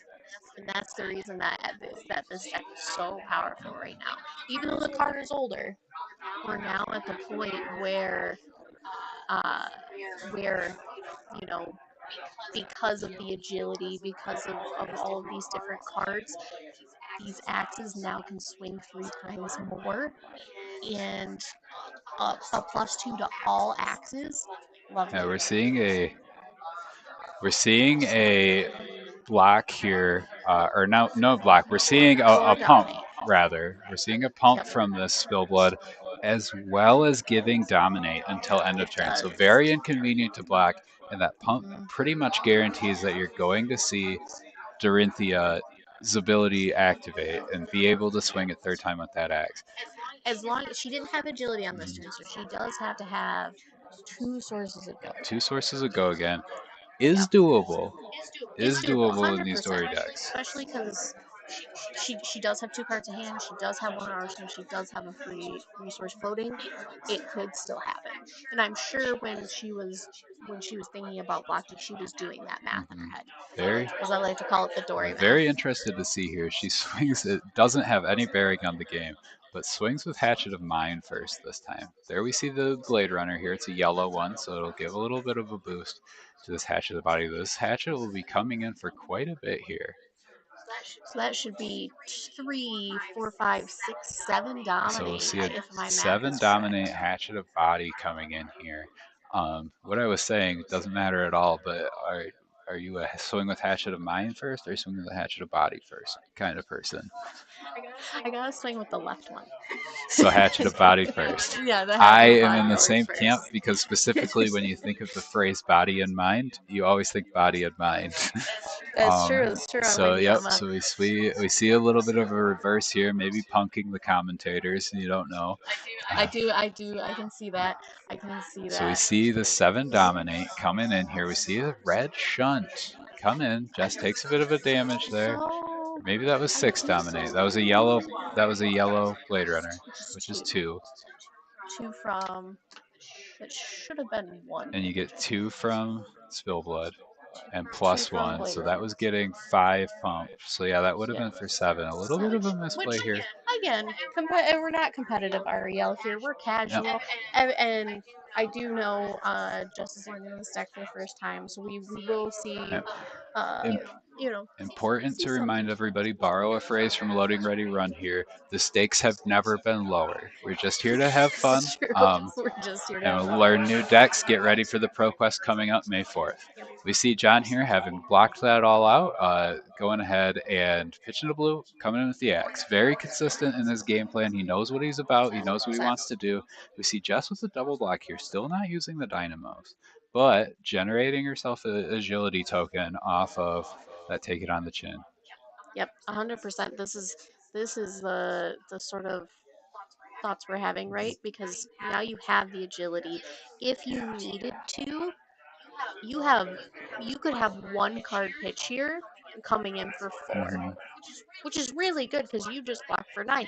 The decks have a similar theme. Seeing we're seeing here, we'll see Nourishing Emptiness again. Dominate, go again. Nope. Won't be dominated, but it will be 6 with go again. Go again. Has played another Nourishing. How do you feel about that? 2 Nourishings in the deck. I know she does it. I actually don't play any Nourishings in my Dory. But you are a dedicated Dawnblade gamer. I am. I do play CNCs instead. Mostly because I would rather have the attack and arsenal, but the Nourishing is actually better here, just because he doesn't have an arsenal to attack a lot of the time.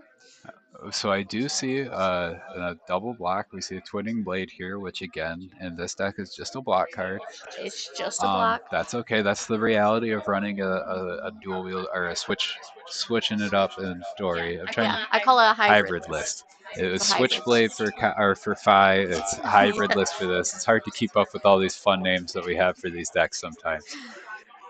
That might just a me call it too, but yeah, this is a list that I've ran for a long time. Okay, we see John coming back this time. He didn't have the blue, so he had to block a little less good, or get a little less value out of his turn. Not being able to arsenal a card off of keeping this 2-card hand, but he is swinging in for 4 again. Looking at armor equity here, we see Jess has already used one of her blocks on her arm there. She still has her tunic and her dynamos available. Has not blocked with dynamos yet this game. I think we after this definitely a little bit of a Coach Kitten session. Oh yeah, all the time. Awesome. Looking at John's armor activity here, we see he still has his tunic available. He's got that fully charged tunic here. He hasn't Well, the shunts that he's played, He's pitched for him. He's pitched for him. But maybe he's looking at his turn saying, I can't really get the value out of this card, so I might as well pitch it, save that Tunic value for later on. We see his arm piece also hasn't been blocked with at all. Which is really fine. With this axe list, you want to keep your armor as long as you can and save it for those dominant. Yeah, turns. a really wise testing partner of mine told me one time, think of armor as extra life. So when they started out this game, John effectively had 6 extra life, so he's at 46 life. Now, what makes Dynamo so good is that you keep getting to refresh that. So the more times that you black with Dynamo and get the counter taking off of that, just add that to your starting life total in the game. Yeah, 100%, 100%. Here we see a hit and run being played by Jess. Pitching a blue here, so her axe swing will have go again. We see a Hatchet of Mine coming in. This will just be for 2. This isn't necessarily what you want to see. Much rather Puncture, another card that is sword only. But again, blocking fodder in this deck that is going to take a lot of cards to play because you're blocking a lot. Basically, most of the time you play this deck, you take your deck and you shove it together. But this does allow her to play a Singing Steel Blade. I wonder what she's going to get. You could get an Iron Song response. She's going to get a Blade Flurry. Not too bad. This will also give her next axe +2, and is giving currently +3. So it looks like Jen will take 2 here. One more. This one's coming in for 5. Yeah, we see one of the new reactions from heavy hitters come out here. 100%. Great card. Love it. Just great card. Great card. Yeah.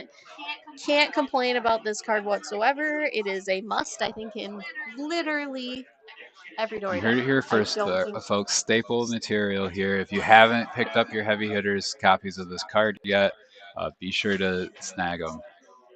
Yeah, absolutely. John coming in, he's pitching a shunt here to swing in with his axe. Smart. Now, we talked about this.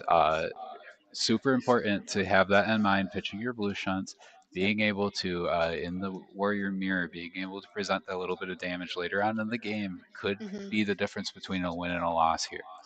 100%. I also want to kind of point out a lot of the times with Dory, pitch stacking isn't important because you're going to shuffle your deck in the same round, right? This axe deck, you're probably not playing singing as much. Yeah. So pitch stacking when you have axe, not hatchets, but the decimator axe is more important. And you definitely, like, you can play singing. There's no reason you can't. But you definitely want to keep in mind that you want to pitch those shunts early and not necessarily play them. So thinking as this game progresses, thinking about the potential end game going up. Oh, we see another new heavy hitters card here. I was a little iffy on little this card. Sip of the wine here. Making a vigor token and an agility token. We see this hatchet coming in, being able to it's just coming in just for 2. Pitching a red Stroke of Foresight now. We talked about pitch stacking here as well. Red late in the game could be the difference between a win and a loss. It's true. Yeah. This is you don't necessarily see this axe list ran quite like this. A lot of the times, it does have the Rainbow Blade Runner. You usually see a lot of Rainbow Hit and Runs more often and less of, obviously you play Blade Glints. Here we go. We might see a bit of a turning point here. We see John got to keep multiple cards in hand this time. So we saw a red Sharpened Steel coming in with the axe, coming in for 7 this time. And it's a very inconvenient card to block. Very. So this is almost no matter how you look at this is usually a 3-card card. Yeah, so we see 2 cards come down with the boots, and then we see a Sink Below come in. Mitigating that little bit of damage just a bit, only taking 2. Oh, taking 2 from We'll see if Jess decides to sink or not.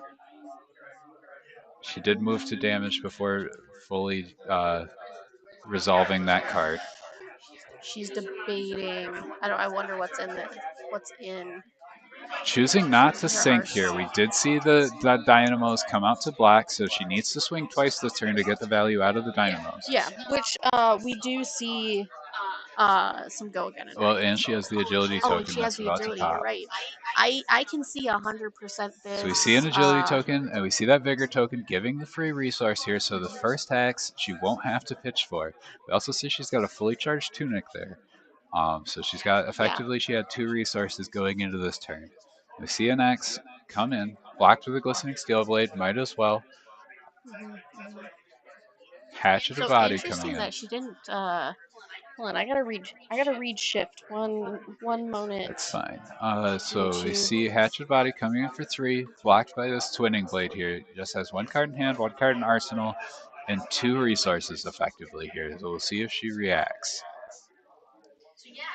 So shift the time of battle actually really good in axes as well, because that second attack coming in, as long as it's attack greater, you get go again and you get the agility if it hits. Very So interesting. shift also good in this axe deck. Just making sure. I wonder wanted how to confident double-check. Jess was in that attack hitting. Probably not very, Yeah. especially now that you see, you've seen this. Maybe she thought the John yellow attack. equity was more. Goes for the Glint the Quicksilver, giving free go again here and drawing a card because there's a block from hand. Now, importantly, she hasn't hit yet this turn, so she needed that card to be something she could react with. Yeah, looks like it 100%. wasn't, and so unfortunately doesn't get the full value out of the Glint. She does get dynamos. But she does get her dynamos back. Now, this is what we were talking about with dynamos. If we think of armor as life, Jess effectively just gained another life. Every time turn. dynamos has always been really strong, right? Always been incredibly Known strong. to be just the best thing to be doing in Blitz for a long time with Kasai. If you could turn your dynamos on every turn, very effective. Which is why we don't see them in Dawnblade builds. So because it's very we see John swinging in here with his axe. Important, he has 1 card in hand and he has a fully charged tunic. Now he's been really conservative with that tunic counter. He hasn't used it yet this game. You gotta wonder, is he saving it for something like a Stroke of Foresight or something like that, or is he a Valor, or is he just waiting to use it later on in the game with his shunts? So yeah, usually you use it with the shunts. You can also use it if you realize you have a non-blue hand. You can just keep your yellow. So and a lot of what we've seen already in this game, we see a blue pitch to swing with Hatchet of Body. She shouldn't have it. There she goes. She caught that. No resources left, but she does have a full tunic here. 2 cards, 1 in hand. She's got 1 in arsenal. If you're John here and you're thinking about how to block out, you gotta wonder how much damage can she pump on this with 1 resource and 2 cards. 1 resource and 2 cards? I mean, well, with Blade Flurry, with Iron Song Response, we're now seeing that these 0-cost cards, which does change the Dory math a bit. He did have the shunt. He used his tunic counter. Yellow shunt, so looking like rainbow shunts here from John. Very interesting. She takes the other damage here. It's very close in life totals, but from what I understand, this is okay for the axe field. And we see we're gonna see another pumped up axe coming in here, having to pitch both cards, but a bit of this will draw a card on hit. This is true. Now, for a lot of decks, this would still be a 3-card block because it's coming in for 6 and it'll half that first card.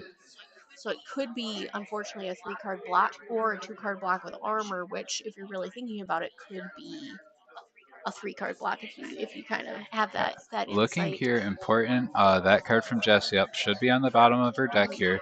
She has 4 cards in hand to think about here. Looks like she's got potentially ways to meet this axe, cover it up properly. She has her boots with the block back available. She did swing twice last turn, and we do see 2 cards here. Is there an opportunity for John to pull out some sort of reaction? No, and we see Fate Foreseen. Now, I believe we've seen Fate Foreseen and Sink Below from Jess in this deck. Which makes sense. This Really this makes axe sense. deck as isn't as aggressive as a Dawnblade deck would be. It's perfectly happy to play D-Rex and grind its way out. It can do both. It can play very aggressively. It Yep. can play very conservatively. And that's really the It's strength of very this good. deck. It's more of a true mid-range deck in Flesh and Blood where it can meet the deck that it's playing against and play its game plan here.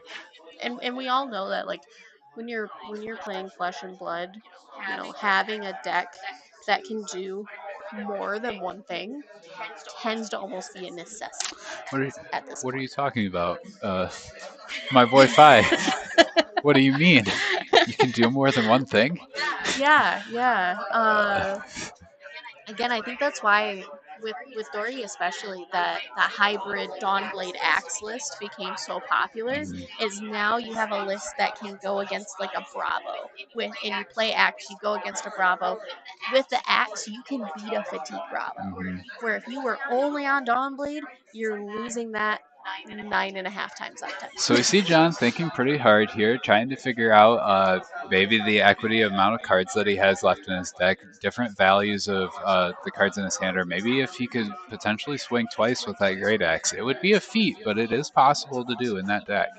Yeah, 100%. Thinking long and hard here after we see Jess play Spoils of War and her swing with her hatchet. She's got a resource floating, sitting on an arsenal. This does have an on hit. I don't know if you know It that. does make copper, which is not Is nothing in it is this important. hatchet deck. I bet you didn't think I would be saying that today. Copper is viable in classic constructed Flesh and Blood. Especially when you're against a Dromai. Yes. Having an item for a Kyloria to steal, being able sometimes in these grindier late games, being able to cash that in and draw more cards is vital. Oh, we see John playing another shunt here, And dealing pitching another damage, one. pitching another blue shunt, and we know he's not really searching through his deck. He's not really getting those shuffle effects. So those blue shunts are going to come up and are Yep. going to matter later in this game. Yes. You see 100%. Jess swinging in here with Hatchet of Body. And we have an in the swing. So pumping that up to 6 points of damage. We see another shunt, this time a red shunt,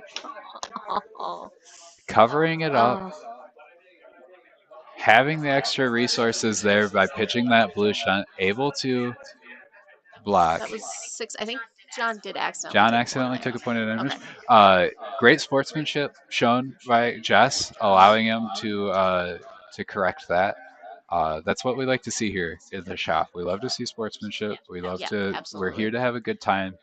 The stakes aren't super high. We're all learning together, and that's a great thing to see there. Great two community members as well. Been here from the beginning, so it's cool to see them go. Can you see how much more time do we have in the round? I did just look. It's 19 minutes, 19 and minutes. you can see where that life And is. it's a pretty tight game. Go. I will say that we are seeing Jess burn through her deck a little bit faster than John. So if it does come to a fatigue state here, John has the advantage. Jess drawing cards off of glints, searching. So you say that, but remember, John's deck is double sleeved. Oh.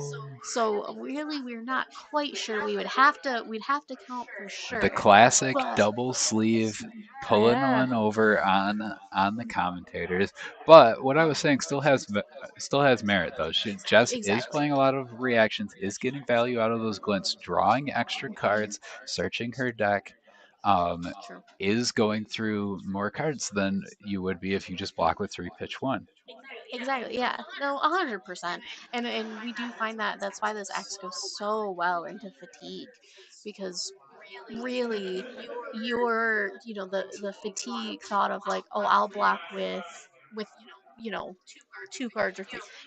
That basically that idea that I'm gonna make you block more than I have to block, or you have to spend more cards to get over my block, right? So this is 100% what this matchup is all about. Very true here. We see John thinking long and hard. This is an axe coming in for that is a red Blade Runner, so that gives +3. It is coming in for 6 here. He chooses to take 6. He's keeping 3 cards with a card in Arsenal. We might see a big turn coming from John. Jess Yeah, Arsenal's a card. Unfortunately, had to keep 1 in hand, though didn't get to have full value out of her turn there. You see John remember to tick up his tunic here. Plays an Iron Song Determination. This axe does have Dominate here. That's very important. Very Yep. awkward to block this. It's probably going to hit, which might mean we might see 2 axe swings out of his deck. Especially as long as that card's a blue in Mhm. hand, we 100%. He's got the boots. He's already blocked with them, so he's not missing out on anything there if he chooses to break them. For those unaware at home, break down that choice to use those boots. I guess first 100%. give them the name. What's the name of those boots? Refraction bolters. Refraction bolters.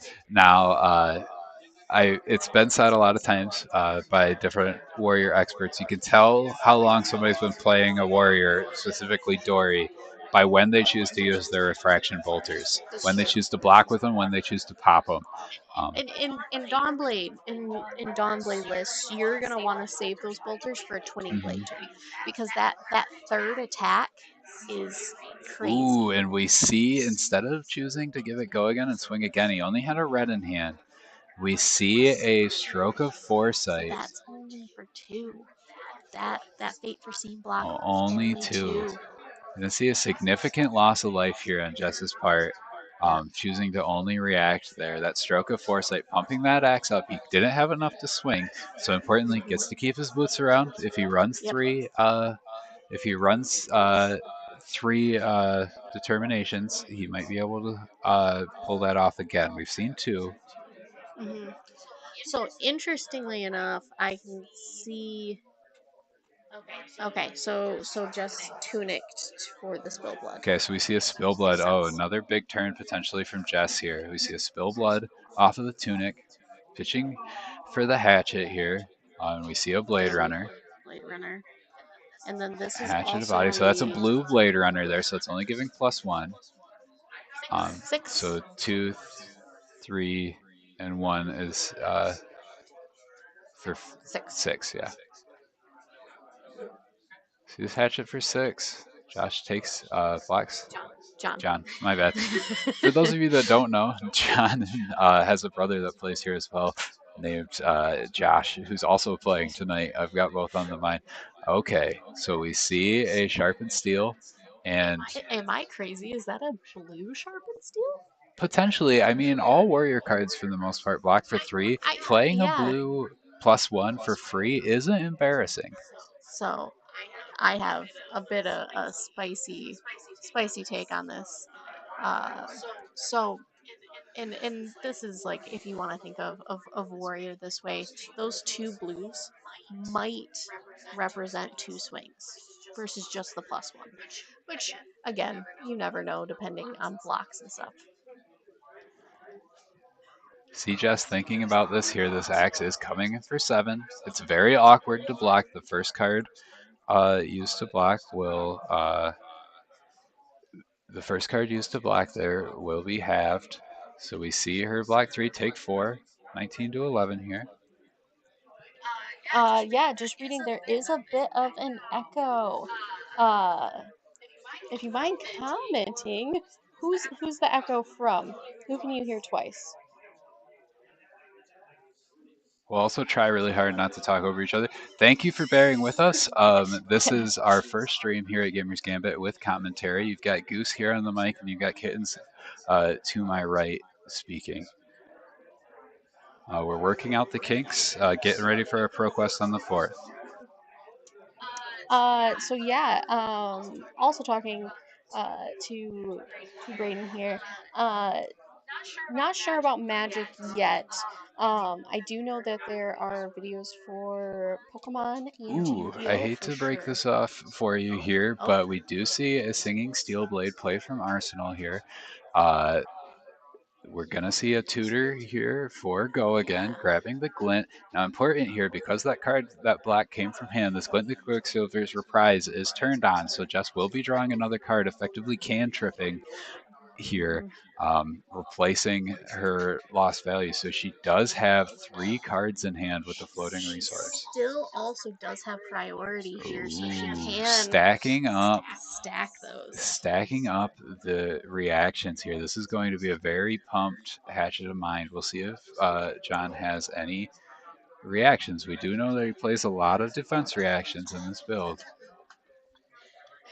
Oh man, let's do the math on that. That's 2, 3, 4, 5, 6, 7, 8, 9, 10.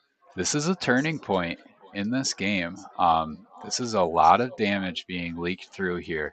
Now we know that this Decimator Great Axe Dory is comfortable sitting at close life totals because they want to grind, but presenting a ton of damage. Yeah, it's coming in for 7. 17-point hit. That's big.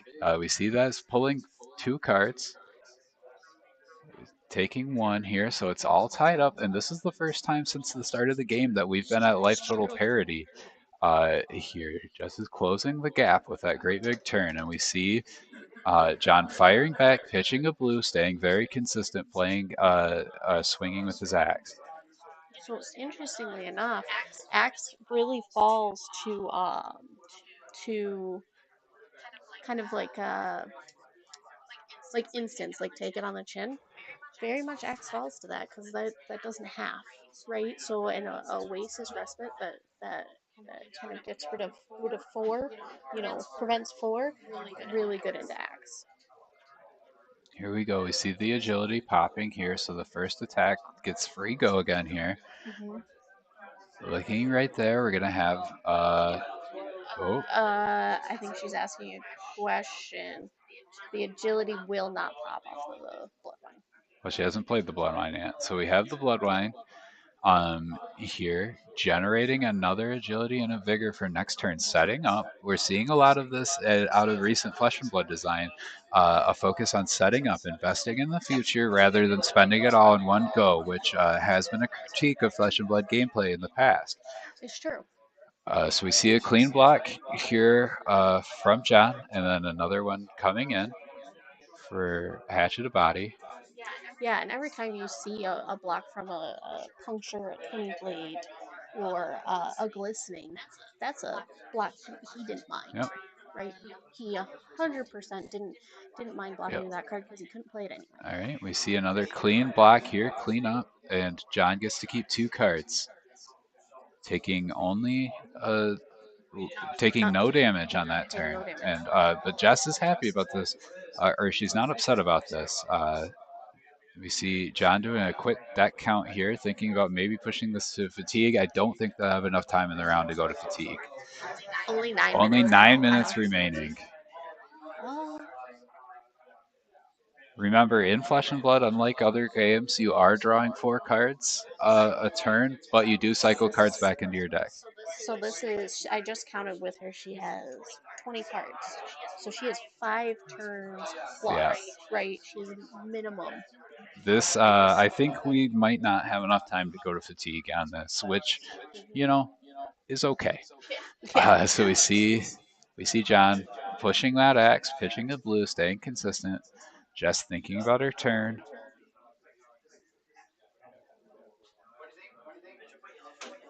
Thinking about how to block here. She has the agility and that vigor token. She doesn't want those to go to waste. It could be disastrous if she has to block with multiple cards from her hand. She might not have enough to make the most out of those 2 tokens. So actually, I kind of see it as the opposite way, right? She has the agility, she has the vigor. What she could do with this is she could play this off of a 1-card hand. Very interesting. But she won't get, you're right, she won't get the three attacks, which also important. We see a block with the boots and with the Spoils of War. So she'll take 1 damage off of this. But again, those boots showing extra life. Here, she should be able, with the free Go again off of the agility, she should be able to swing more than once with a weapon, so she will be getting that counter removed from her boots. Valiant Dynamo's very potent, very good card in Flesh and Blood when you dual wield weapons. I'm really trying to see that third card in her hand. You see a tunic counter here. Which, important to note, both players still do have armor to block with. Looking like John has about 3 armor block to Jess's 1 to 2, depending on the turn. Yeah, depending on the turn. So we've got this Hatchet of Mind coming in. Oh, She took back her pitch. she didn't need to pitch because she had the vigor, Yep. so she technically couldn't Yep. pitch. Pitches this time, pitches a yellow, swings in with a Hatchet of Body, but importantly, pitch to yellow still has a floating resource because of that vigor. 2 cards in hand could potentially stack some reactions on this. Yeah, we'll see. I'm very interested. You see, Josh blocks with an out for blood here. Jess chooses to just Arsenal keep a card in hand. It could have been something to give go again, knowing she wouldn't hit. She might not have been able to really do anything with it. Exactly. That is the risk you run as a Dory, especially it just in all forms of Dory. Really, the consistent one is the Decimator Axe, because really all of your cards can be used. Sometimes in Dory, if your opponent just doesn't block, you don't have Reprise and you just have dead cards in hand. Yeah, I always say never Arsenal an Iron Song response. We got a little bit of a graveyard check here from Jessica as Josh gets ready to do their turn.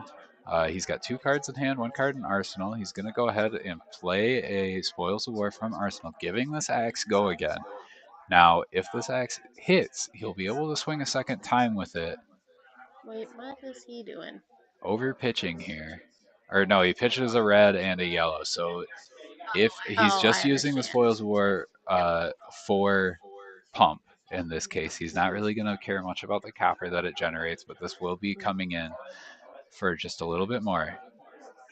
And we see a sink below, covering it up, taking 1, I believe. No. So that 2, 4, 6. No. 6. That would be 6 to 6, blocking it perfectly. Like I said, if you think we're confused a little bit on calculating blocks, that Decimator Great Axe halves the block value of the first card blocked against it, so it makes blocking very tricky. So we see a Sharpened Steel. Specifically not equipment. So equipment is not halved. Unless you play, there's some crazy niche cases, but for the most part, halves the card or half the block value of the first card you block with. So we see a Sharpened Steel into a Hatchet of Mind. This will be coming in for 5. And we'll see if Jess can give it go again. She has 2 floating resources here. John debating a 2-card block. You might be debating a 3-card block here. Interesting. Or he still has his arms up. Looks like he's going to decide on the 2. Yep, Blade Runner. See a Blade Runner here. Swinging for 6 this time. We'll see a Hatchet Body coming in for 6. I'll be curious if Jess can. If John wants to have a turn next turn, he can only block with 1 card here. Yeah, I'll be or interested. donate some equipment to the cause. Yeah, exactly. Chooses to take 6 here, going to 5. This is the first time we've seen Jess be above Yeah. life. We know this Hatchet's build can be quite explosive. It will be very interesting to see what John decides to do. We've got 3 minutes left in the round. We see a Sharpened Steel into a Great Axe. This is coming in for 7. Not nothing when it comes to this life total. Exactly. But are the cards that Jess would have to donate worth more in hand than the 7? Very interesting, but we can't forget. John has been pitching Sharpened Steel, or not Sharpened Steel, Steel Blade Shunts several times this game. If for those that don't know or are just tuning in, Steel Blade Shunt deals 1 damage if it's defending a card, a weapon attack, and Warriors, all weapons. all weapons all day. Just thinking hard about blocking 7 here. Like we said, very difficult to block this Decimator Great Axe effectively.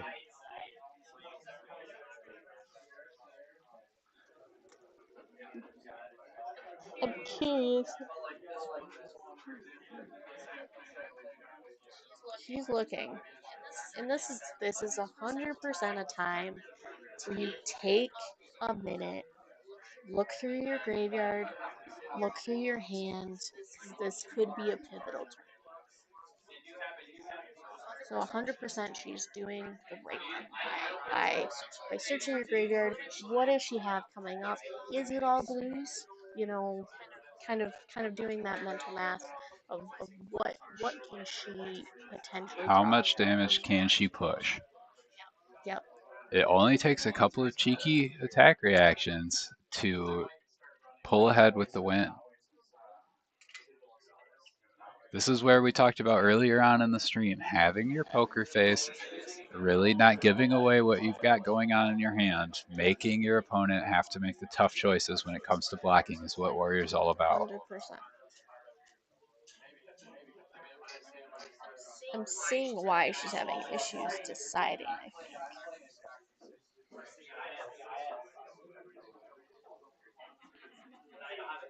See a block with 2 cards, taking 2 damage, making the conservative play. Yep. And still able to come back. Hopefully with a bigger turn. See a sharpened steel here. And this will be a hatchet for 5. Now, importantly, no go again on this hatchet, and really no way to give it go again. But she's still presenting lethal. Yeah, so this is going to demand cards from hand from John. Now, this deck of John's isn't necessarily averse to blocking, however, so it might not be that big of a deal. It looks like we're almost at time. We have 1 minute left. So we're almost to turns here.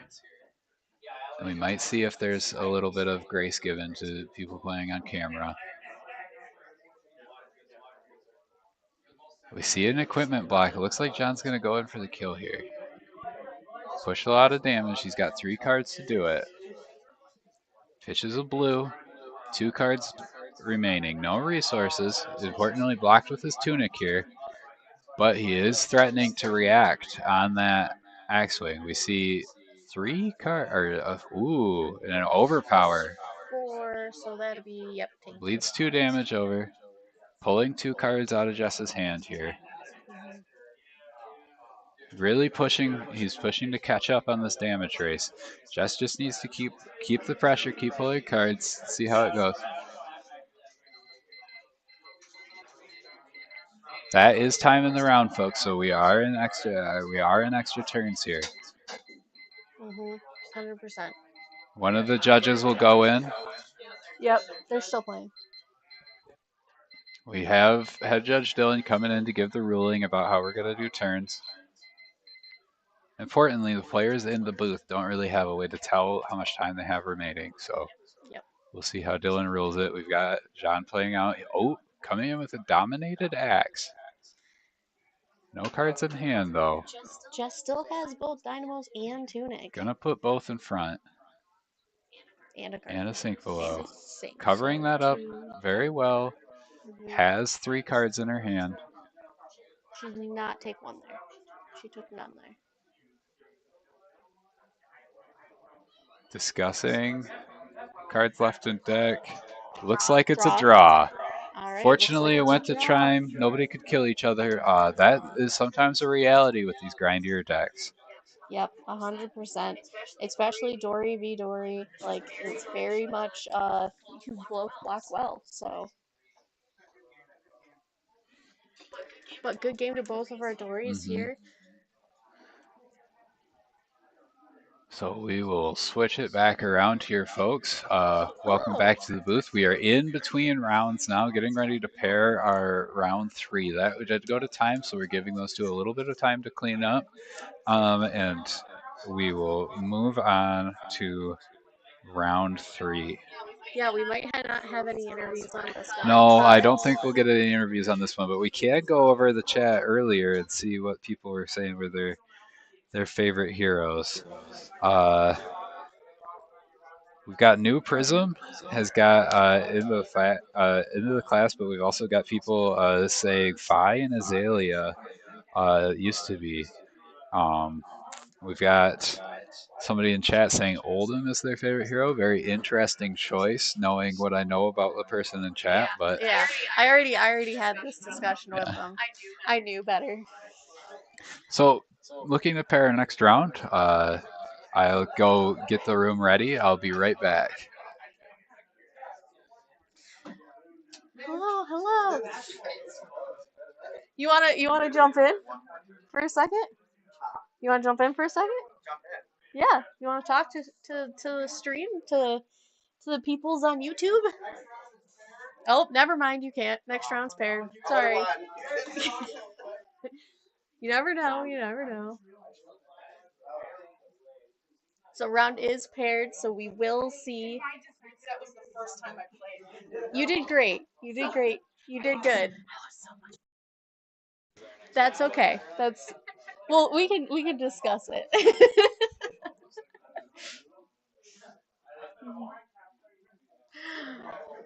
Yeah, that's also part of our community, being able to talk through decks and enjoying new things and being able to kind of give our opinions. Really, I only have warrior opinions, so don't ask me about ninja. I played against a lot of ninjas, so maybe I have a few good ones.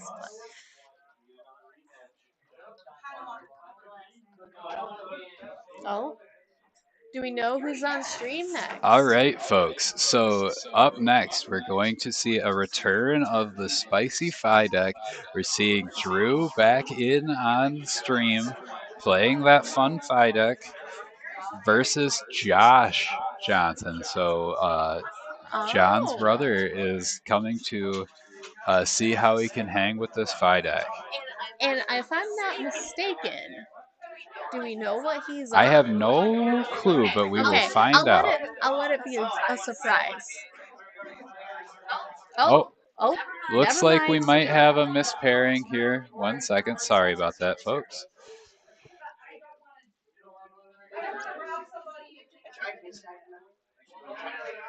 One second. It sounds like we had a mispair. I'm going to go figure out who's going to be in the booth. I will be right back. And I'll be here. Yeah, not sure what's going on quite yet, but we'll find out for sure.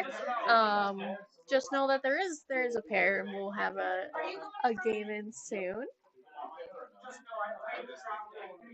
Oh, I do see Ryan going in, so that means we get to see some different games. So let's see.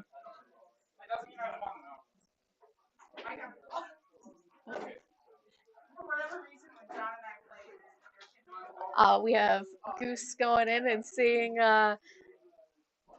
who's on what here.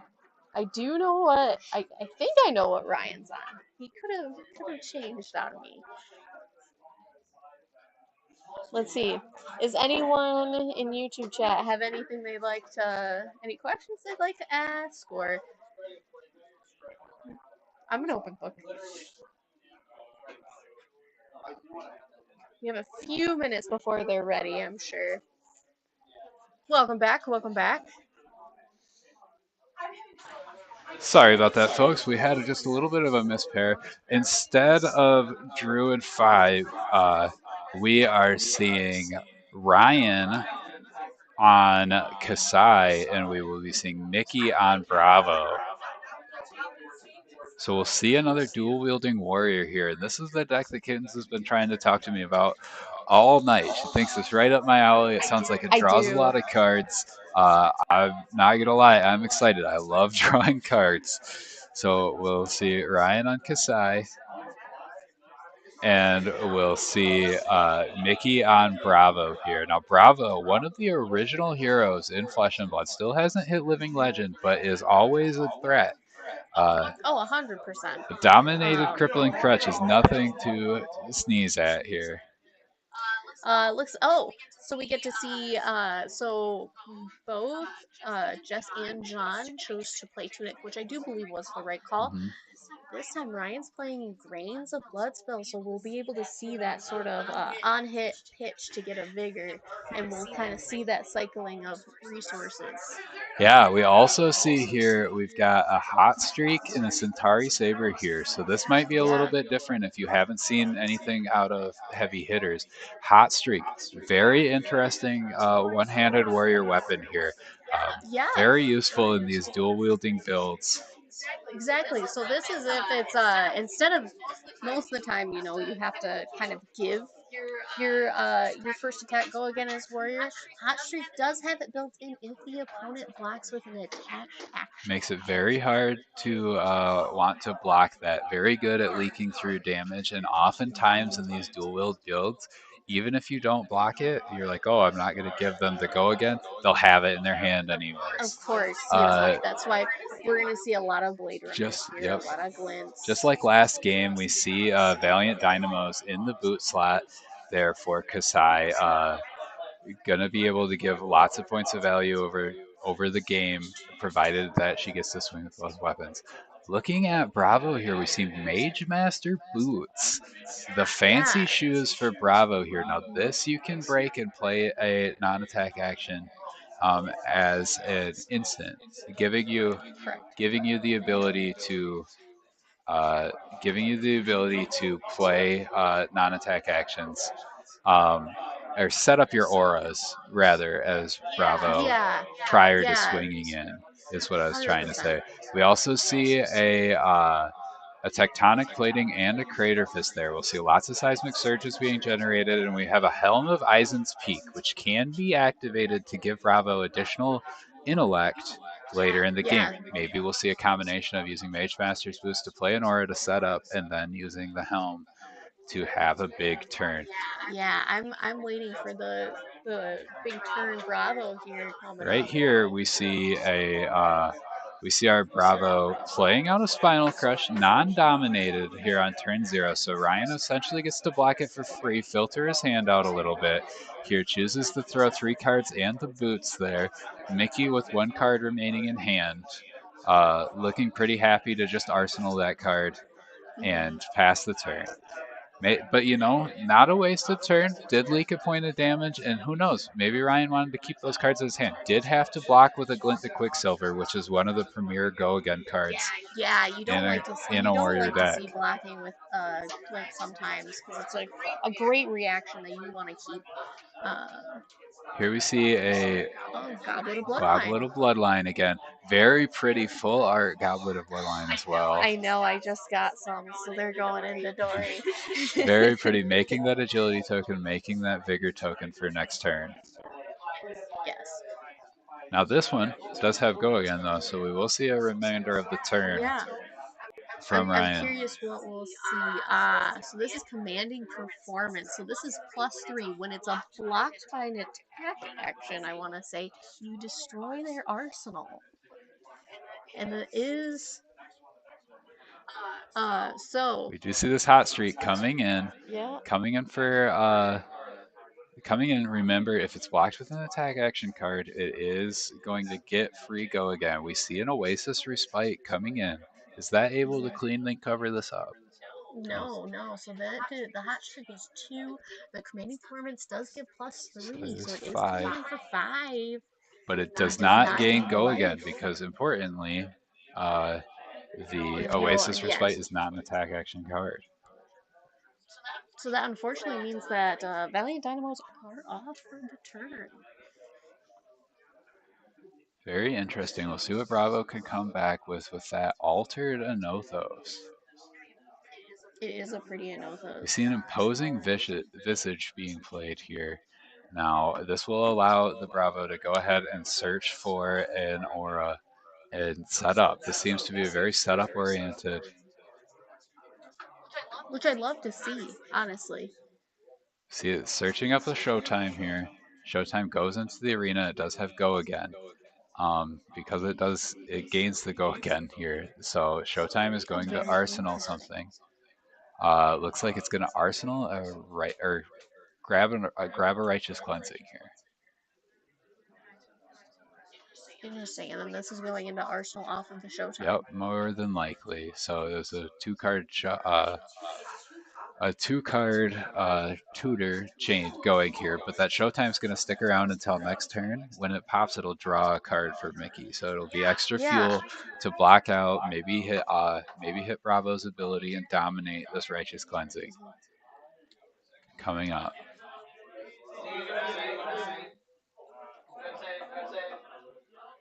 We can hear a little bit of shuffling. Offers a cut. So really, honestly, Ryan's not too worried about this turn either, because he will have the go again no matter what. He does have one resources off the Vigor, so really he's definitely swinging twice this turn. We see that Vigor pop, giving the resource. The agility is there to remind everybody about the go again. Ryan's got 5 cards to work with here and a free resource to boot. So what do you think? Do you swing with Swaver or Hot Streak? I personally, my instinct is here, and I've never played Kasai. I think you swing with Saber because it doesn't have the built-in go again, so you might as well use the free go again. So this looks like draw swords, I think. I do believe this is a blue draw sword, so gives +1 and you draw a card. Yep.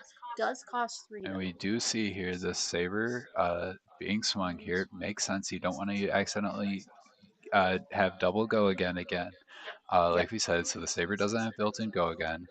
But we will see the Saber and a Blade Runner. Now, interestingly enough, didn't need to give that Saber go again, but it will pump up the hot streak on his next swing.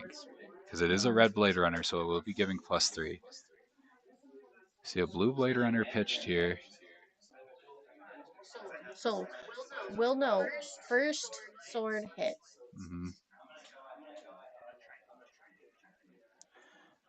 So we're gonna bracers. Yep, we see bracers to give an extra +1.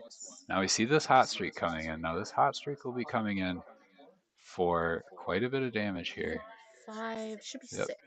And it looks like Mickey opts to take 6. Ryan did pay into Grains again to make another Vigor, so he has 2 resources for free next turn. Awesome. That's very impressive. It's a great use of this. We've so far only seen Tunics being used by our warriors, but this Grains of Bloodspill, very interesting.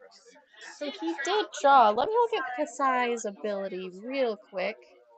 In the meantime, we see the Showtime pop from Mickey. She draws an extra card, or they draw an extra card. Has a lot to work with, and as a Guardian, having this much to work with is pretty dangerous. Bravo offers a lot of on-hit effects that can be entirely detrimental.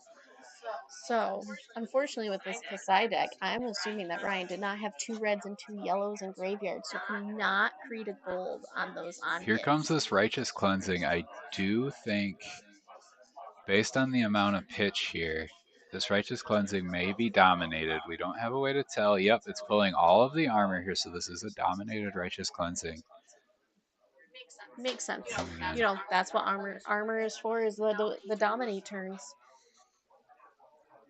Still taking 2. Not getting the crush effect off of the cleansing, though, and that's important. You don't need to block it out entirely, but you do need to block at least so it doesn't deal 4 or more.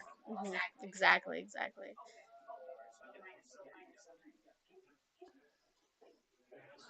And it keeps Ryan with a full grip. Yep. Ryan was also able to cycle his arsenal out using his Crown of Providence. Yep. So he has 5 cards in hand. Here, Mickey able to arsenal and then pass the turn to Ryan. Put her pitch away. She did have to pitch her entire hand. Drawing up. He has the 2 Vigor this turn, so I wonder if we don't see a pitch from Ryan this turn. 2 resources, lots of cards in hand.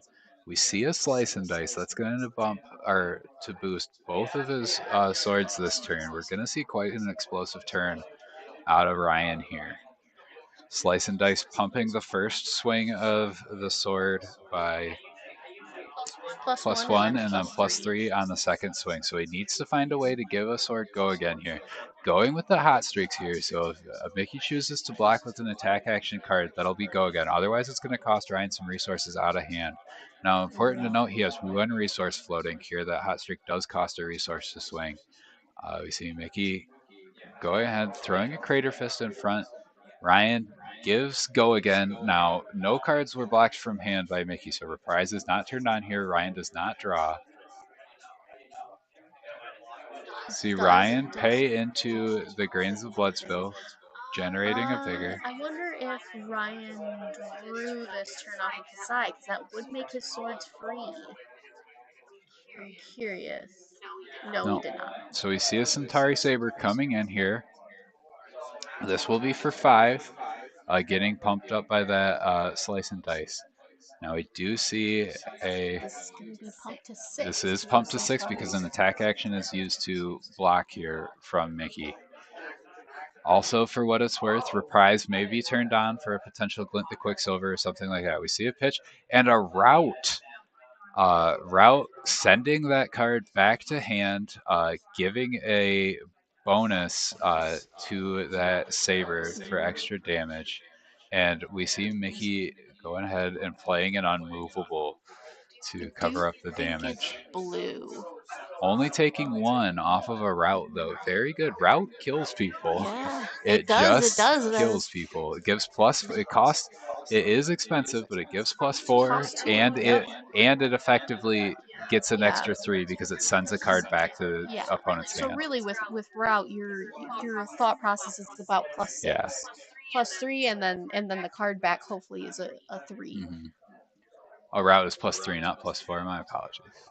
No problem. But yeah, Josh Love is one of the guys. He has people sign the Route when they die to it. I heard somewhere in a podcast 67 signatures for his 2023 Route. I'm not surprised at Filling all. 67 people with Routes. We see a Valiant Dynamo block here and a Sink Below covering up. Does not want to be on the receiving end of that crush effect. Does choose to sink a card here, does Ryan. Only taking a little bit of damage, but staying away from crush. See Mickey pass the turn. Ryan's able to go ahead, play a 4-card hand. Back in. We see a Gorgadian Tome. Very interesting. So this will allow his swords to be free this turn because he drew. Yeah, he drew a card, so sword attacks are free this turn. Gorganian Tome, not very often seen a card in Flesh and Blood. It was way more prominent when Briar was on the scene. Basically, 0 cost, draw 1 card. So it's just a cantrip. It doesn't block, it doesn't pitch. But it's very useful in decks like Kasai because it essentially pitched for 2 there. And it is his yellow. It's another yellow that is in his graveyard that allows that banish. It's colorless. Created a gold. It doesn't pitch. Gorganian Tome is a colorless card, so it unfortunately doesn't work for Kasai for her banish ability, but it does make her swords free. So we see a block with Imposing Visage here, and we see another attack reaction out of Ryan. Looks like Blade Flurry. Yeah, it's a Blade Flurry, giving a plus to that attack. He does have go again off of this hot streak because of the block with the Well, Imposing Visage is importantly not an attack action card. Oh, okay. So he needs to give that hot streak go again somehow. Isn't able to do it, and unfortunately does not get full value out of that Slice and Dice. Is trapped with a card in hand. Yeah, you don't like to see that as Kasai. Very heads-up block by Mickey using that Imposing Visage. Now, Imposing Visage is an interesting card. Typically in Bravos, they want to see it turn 1, and they don't really want to see it the rest of the game because it's just a block from there on out. They want to see it on their turn 0 to set up that chain, get their showtime out, have the extra card draw, and tutor. But you don't really want to see it a lot of the time. We see a Seismic Surge created here, as well as a swing with a Nothos here. 2 cards pitched with 3 or higher, so it's going to be swinging in for It's Possibly going to be 9? swinging in for at least 6, depending on, it looks like 9 damage with that pump. Let me look. Hard to read the card from here.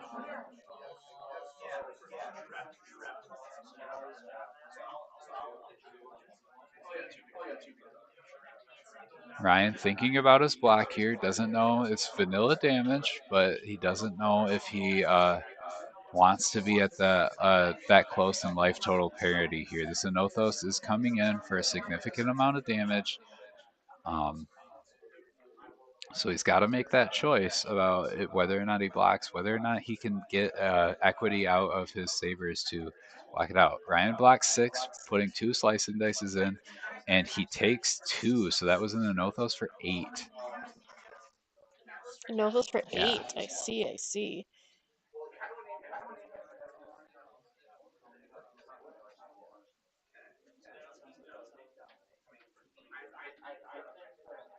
The Vigor pops, giving Ryan a resource.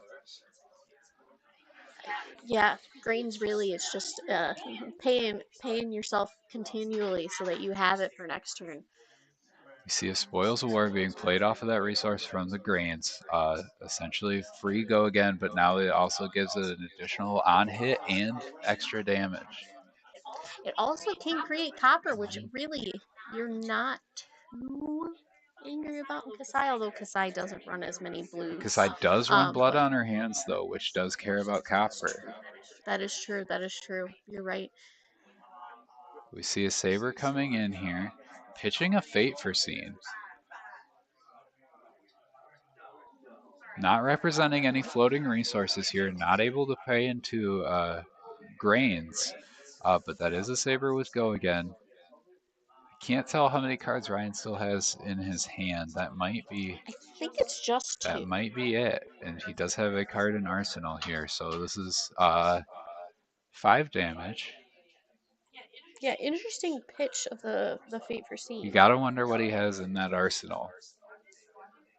We'll see, I'm sure. He's hoping he does have Go again. Does have Go again, but interestingly, no resources to pay for it. It's true, yeah. He opting to take 5 here. Or 4 here. Going to 23. Ryan generates 2 copper. And passes the turn, keeping that card in Arsenal. Ooh, we see a Terra Sunder here being played out. Terra Sunder, nasty card. It's going to give an on hit to either a weapon or next guardian attack that will pull cards out of Ryan's hand if it hits. Does it give Dominate? Does. Getting Dominate, so it's hard to block. Only 1 card from hand can be used to block it. Interestingly, Ryan did not attack with 2 weapons last turn, so his dynamos are still shut off. Mickey doing a great job of pulling just enough cards out of Ryan's hand that he can't swing twice, and making very heads up, intelligent blocks to make sure that he isn't getting much value out of that hot streak. Yeah, no, 100%. I mean, I always do agree. I think you always lead with hot streak because you never know, and a lot of times it can be free damage. Yeah, and unfortunately for Ryan, this build of Bravo may be running more auras than your typical build, especially with that combination of the Mage Master boost and the Helm of Aizen's Peak. Giving your aura Go again, and then going into Helm with your remaining resource is a very viable play. It sets up for huge turns. So it looks like we do see Staunch Response for Yep, Staunch Response has been pitched here. And then another card, looks like a Buckle. Pitched to swing in with the Anothos here. So is this coming in for... It's getting the buff off of the... it's not coming in for the full value of Anothos because of Staunch Response not costing it 3. So really this is... So he has blocked 5. So that's 4 and Staunch Response... Let's pull up on the old card reader here. We'll look at a Terra Sunder.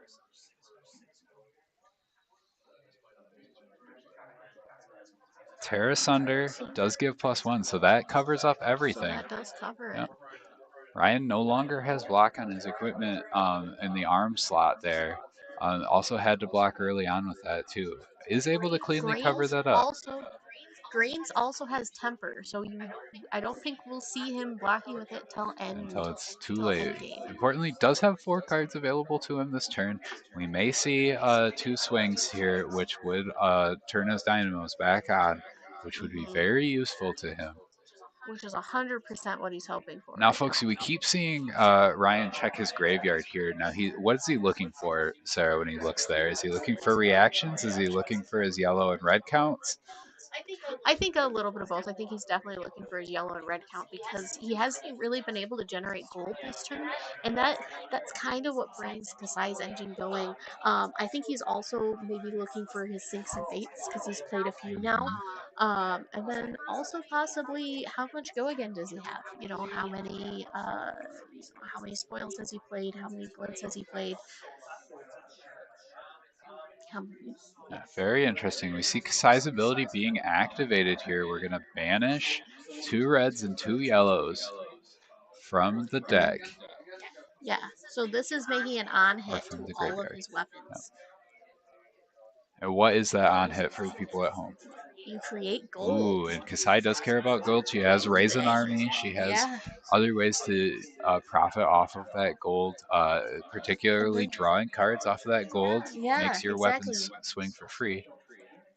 Yeah, this is Kasai is actually very complex to build because you have to have enough reds and enough yellows to be able to create the gold, but you have to have enough blues to make the gold worth it, if that makes sense. Yeah, what we were talking about earlier with Illusionist kind of being one color decks, Kasai very much has to include all 3 colors of Flesh and Blood pitches, which can make your deck building quite tricky. In general, yellows aren't that high of a value card, but you need to have a lot of them to be able to banish. Yeah, so our yellows, I think we'll see our maybe some Slice and Dices. We see a Crater Fist block here, and then a Staunch Response being played. We'll see if Mickey feels the need to pay extra into it. I don't think she will. Yeah, right now he doesn't need to. So that is blocking quite a bit. They do have the option to pay more into it if needed. We'll see. That's on play? Oh. And Ryan again not able to turn on his Valiant Dynamo's, not able to swing twice. Very heads up blocks. And that cost him the 2 reds and 2 yellows from his graveyard, and he wasn't able to generate. Yeah, very heads up blocks by Mickey here, making sure to punish that hot streak as best as they can. We still don't know what this card is. See an aura being played out here. And an attack coming in from Mickey off of the discount from the Seismic Surge.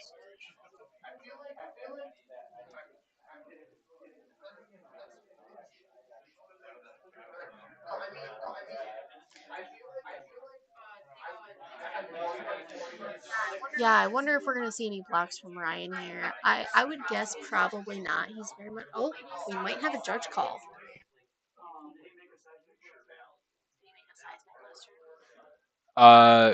Mickey... Yep.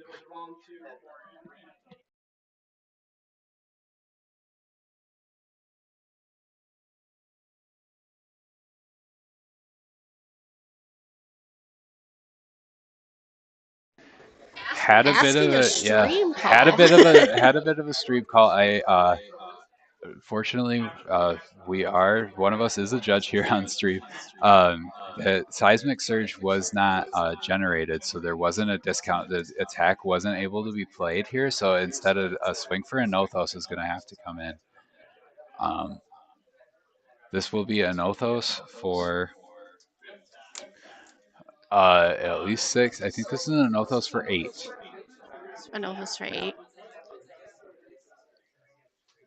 While they were out here, we should have asked. It's unfortunately it's difficult to read the cards. A little bit of glare coming off of those sleeves here. Which I'm sure you all see as well, so you understand.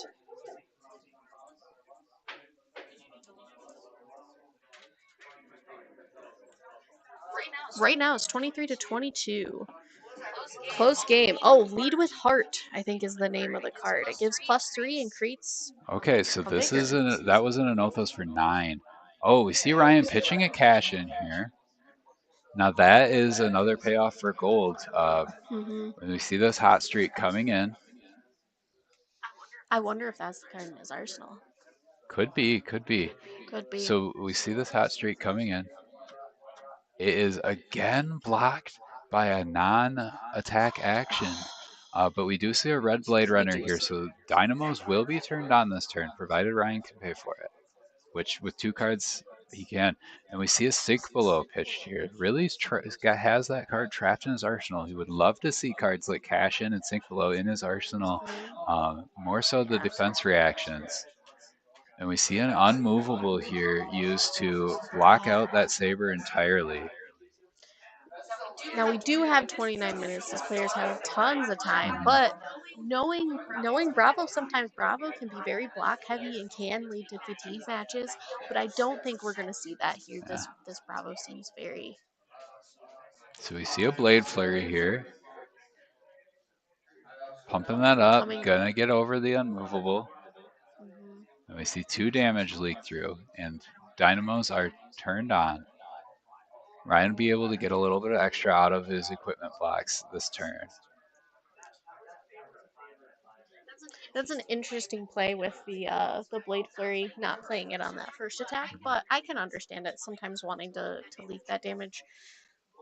Oh, I think we see the Eisen's Peak here, so this looks like it's going to be the pop-off turn. Yeah, we see a Helm of Eisen's Peak.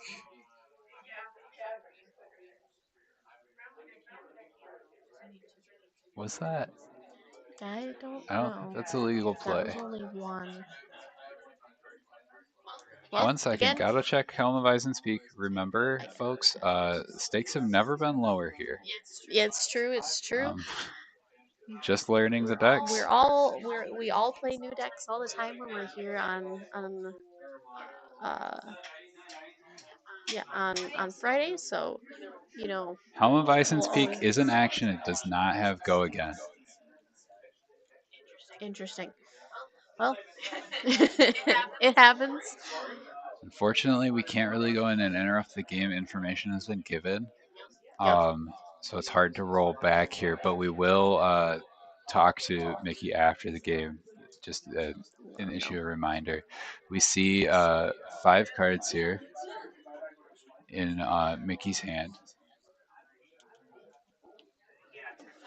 It's going to take the 2 from Hot Streak. Oh, going to play the Blade Runner to give Go Again. Took an extra 2.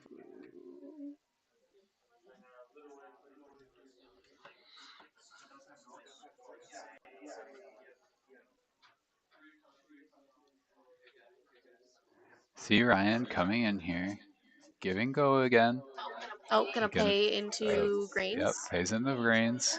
Has the extra cards in hand, might as well invest in his future here. Exactly. See a Fate Foreseen pitched. So we have a Saber coming in for 4. We're gonna see what kind of block we have. He really wants to pull cards from Mickey's hand here because Mickey has 5 cards in hand and that could get dangerous. Bravo just needs 1 good dominated turn to really turn the momentum back in their favor. Really, yeah, especially when life totals are this close. Dynamo's back though will really help. You know, that extra 1 block over and over again are what we want to see when we're deciding. The important number to remember with Bravo here is 4 as well. If you can reduce your damage to less than 4, you're good to go. We do see a block here, blocking with Terra Sunder here, and blocking with a piece of equipment here as well. Blocking with that Tectonic Plating. Tectonic Plating seems to be Battle-worn? Yep, Tectonic Plating is Battle-worn. It's an old legendary, so it can stick around after it's been blocked with. That's true. They've really gotten rid of those. We see 3 cards pitched here to play a Crippling Crush. Looks like Mickey didn't have the best spread of blues to reds there on their turn. Figured that they could only get Crippling Crush, so they decided to block with that Terra Sunder. Is this dominated? I don't think 6, it is. 7. Nope, it's not dominated. So this is a So non-dominated it's- Crippling Crush. Importantly, though, you can't just ignore Crippling Crush, because if it doesn't get its Crush effect, you do have to discard cards, which you might as well have just blocked with those cards anyways. So Exactly. we're gonna see 100%. Ryan lose some cards here no matter what. Importantly, though, Ryan does have that Vigor token. Doesn't have to worry much about pitching to at least be able to swing once. That's true. That's true. 100%. And as long as it can, yeah, it's gonna have to be 3 cards. 3-card pitch for a red unmovable here. That unmovable has been trapped in Arsenal for a long time. I'm gonna say my mind's blown. I didn't expect a red unmovable from a Kasai. Very interesting. I suppose it is a red, and if you're looking to play a grindier game or you're worried, I wonder if this is a pre-board decision, worrying about the on-hit effects of Bravo. Yeah, I mean, we do see also he was able to put some very good cards on the bottom of his deck. You were able to see a Nourishing Emptiness put on the bottom. He also knows at least able to swing once, and that could, with 1 card in hand, that could result in 2 swings to turn his Dynamos back on. And if this is blocked with an attack action, it does. Yeah, it gets the go again, so he could turn that 1 card in hand into 2 attacks to turn the Dynamos back on. Which we do see. Oh, just gonna take the 2. Takes the 2. That's That's fair. fine. Doesn't give go again. That's another downside of Hot Streak. It's a very interesting weapon. It's very, very good against certain heroes like Fi or Katsu that are all gas. Against Guardians, though, you might have problems. So we see a Starstruck coming in, representing another devastating on hit. Do note that a red pummel was pitched for this. So Ryan, if he is paying attention, he knows there is a red pummel. And that could come up later in the game. So Starstruck coming in for 10 here. If it deals 4 or more damage, the only attacks they play or they activate their next turn are attacks with greater damage than the damage dealt that way. So 4 did go through. So but attacks don't include they weapons, do or because do it's they activated. So Ryan unable to attack with his sabers here. Yeah, I wonder what the thought process on that was. He should have blocked with another card. Interesting. We'll see if the players catch that. Again, reminder, we are practicing. We are just learning here. Oh, we do see a Nourishing Emptiness come from Arsenal here. I do believe this is dominated. It is dominated. Kasai having the ability to banish cards from her graveyard pretty much guarantees that Nourishing will be dominated every turn here. Yes. This is going to represent a +1 to intellect on on Ryan's next turn. And Ryan has an arsenal. That's potentially a 6-card hand. Assuming Mickey doesn't block here. It's true. He has no block in armor. Mickey being a responsible gamer, making sure trust but verify, make sure nobody missed anything. That is a dominated thing here. No equipment to block with right now, so this is likely going to hit unless there's like an unmovable or something. Takes 6. And Ryan is going to go into his next turn with a 6-card hand. We could have just witnessed a big turning point in this game. Yeah. Ryan has a lot of pressure available to him on his next turn. And we see Mickey come in again with another Starstruck.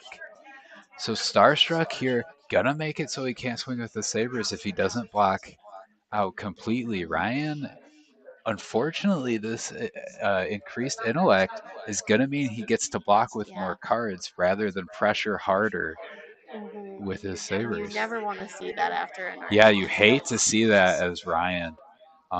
Bravo, like I said, presenting these devastating on-hits can really turn off your ability to play your turns how you want to, and present a ton of damage. So this is coming in for 10 here, and Ryan needs to block at least 7. And Warrior for sure, is very much like if you can hold a 6-card hand as Warrior, a lot of times you can just present devastating Yeah. damage. But not really known for their on hits, although Kasai can make an on hit. Was Ryan this blocks dominated? 3. I think this was dominated. I think that's enough That's hit for it to 9. be Yeah, that was dominated. a dominated Starstruck Just here. interesting. Ryan goes to 4 and doesn't really have much of a turn. What do you think? What do you think here? Do you just pass? Do you pay for unless he copper has and- another nourishing available to it. No, There's we not watched really both of much he those can pitch to do. the bottom. May have just had to pass the turn. Oh, you hate it. You hate to see it. Essentially time walked by Mickey's dominated Starstruck here, and that means that he didn't pressure Mickey's hand either, which means Mickey gets to come back again with another devastating attack. We see a Seismic crippling Surge. crush being pitched to make a seismic surge here, and unfortunately, Mickey doesn't have the gas in hand to be able to come back with anything significant. Ryan can just has to block a little bit here. This is lethal. This is an Unothos for 6, Yeah. but it's not ripping cards out of his hand like Mickey would have liked to see. Ryan able to come back with 3 cards this turn. Mickey, no armor, able to be blocked with, but does have a Seismic Surge. Did invest in their future for the next turn and has the life total lead here. May be able to keep going. This is a new heavy hitters card.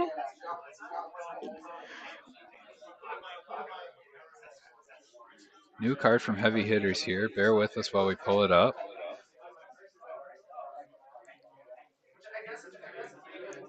I wish we knew every card in existence, but we're we see here able to look at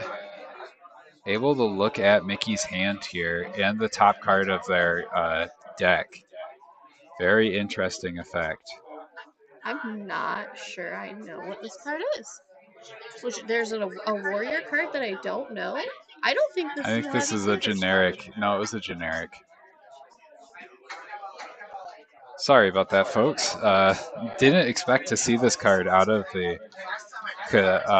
Kasai deck here. Create an on hit for gold. Importantly, here we're gonna see Mickey lose quite a bit of cards. We see an Outland Skirmish coming, pumping up this hot streak. Mickey needs to block again. The key to hot streak: need to block this without using an attack action card if possible. Exactly. And we will see the generation of both gold and copper of this. Oh, we see a Steadfast. Blocking this out, importantly, not an attack action card. So this hot streak doesn't have go again. Ryan's got to give it go again somehow.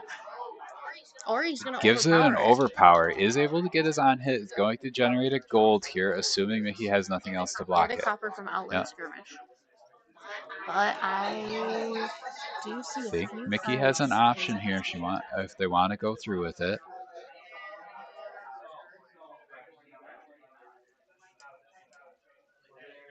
And we do see the Oasis Respite being played here, completely covering that up, not giving Ryan any of his on-hit effects, but unfortunately it does take away Mickey's turn here. Just able to Arsenal and pass back. So Ryan's going to be able to pressure here, 4 cards. Going into Mickey. Mickey has no armor to soak this up, and at 9 life, Warrior can kill you from 9 very easily. Oh yeah, 100%. The rules of 3s for Warrior, right? Yeah, you got to count by 3. I think I see. Oh, I can't tell. I think I see a Nourishing Emptiness in Ryan's hand. Cash in. I think Ryan is going to be able to pressure a little bit of damage here. The question is will he be able to swing his swing like 3 attacks this turn? That's the question. Will he be able to pay for a lot of damage? We see 2 cash-ins pitched here to draw a card. So that does make the the weapons free this turn. Very because it's interesting. I was blue. wondering if he would be able to pay for things to be able to swing multiple times with only 4 cards. It looks like he's going to be able to swing with both weapons this turn for free. If you're Mickey sitting there right now, you have to assume that he's going to be able to react onto these weapon swings and present lethal damage this turn. Yeah, 100%.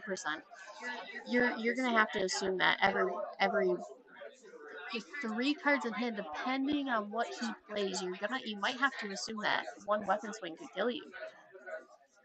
We see a Blood We on see Our the Hands Blood on pitch to play a Nourishing Emptiness. Now, I do believe this will be dominated because he did banish the other Nourishing. yeah, so this is a dominated Nourishing Emptiness coming in, threatening that 6-card hand again, because it won't have Go again. He's got 1 card in hand. He'll be able to arsenal that and then draw up to 5, assuming it hits.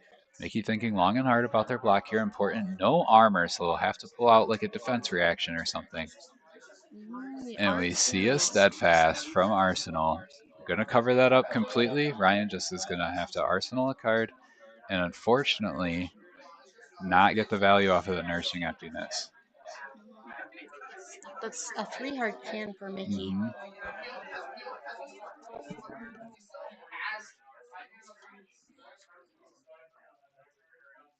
We see a Crippling Crush pitched here.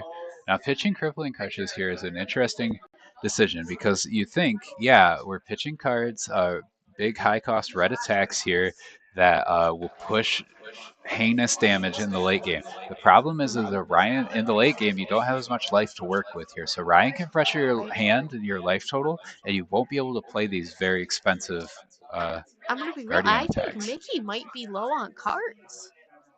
That could be. We still I have never want to make the 13 call minutes because left. of the double sleeve thing, but we see Mickey has pitched 2 cards here, made a Seismic Surge, and then swung with a Nothos. So this is an Nothos coming in for 6. And you know he's going to have to block a little bit of it, but it's not exactly the pressure you want as Mickey. You want to be presenting a little bit more here, especially if you're going to be pitching these high-cost attacks. You're going to want to make it so they can't swing back into you, so ideally when you draw those back up, you'll be able to actually play them. And that's the kind of the trade-off you have to think about as a Guardian. Goose also played Bravo for quite a bit, so. Known He aggro really Bravo haven't- enjoyer. We see full block of 6 here, taking 2 cards. Now, if you're Mickey, that's pretty good for you. You see that you're at 9 life. You're pretty happy to see Ryan only coming at you with 3 cards. It's far less likely off of a 3-card hand they can just kill you outright on reactions. You might be able to just pass, not block with your hand and be able to swing with one of your big dominated attacks. You got to do the math. You got to count in 3s. 100%. You see Ryan here Okay. banishing with his Kasai ability. Yep. Making Looks on he is hits. presenting an on hit. Gonna try and incentivize blocking here. Though if you're Mickey, there is a chance. Oh, never mind. Okay, so we see We're going to see multiple on hits. we're gonna see multiple on hits presented here. We see a Centauri Saber coming in. This will be coming in for 4.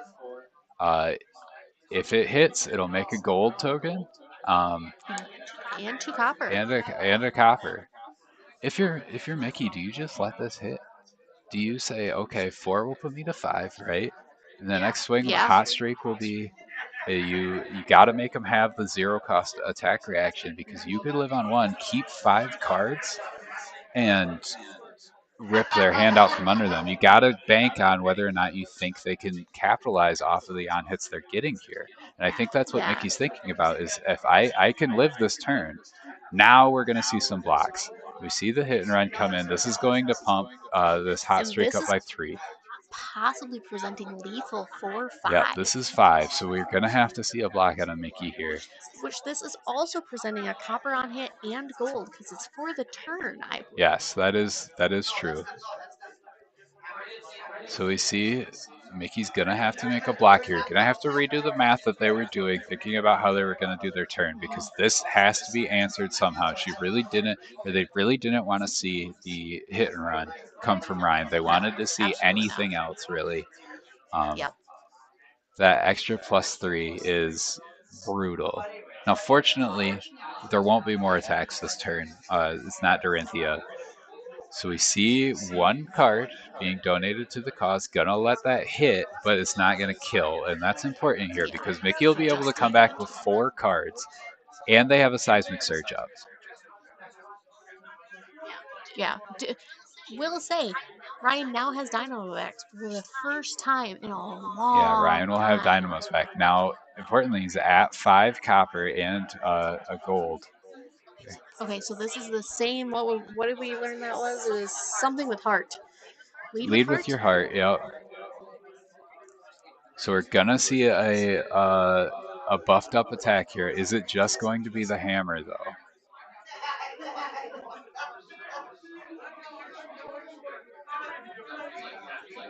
See the Seismic Surge giving the resource. So we're good to go here. So maybe I'm wrong, and that's not lead with heart, but he should be making a vigor with that.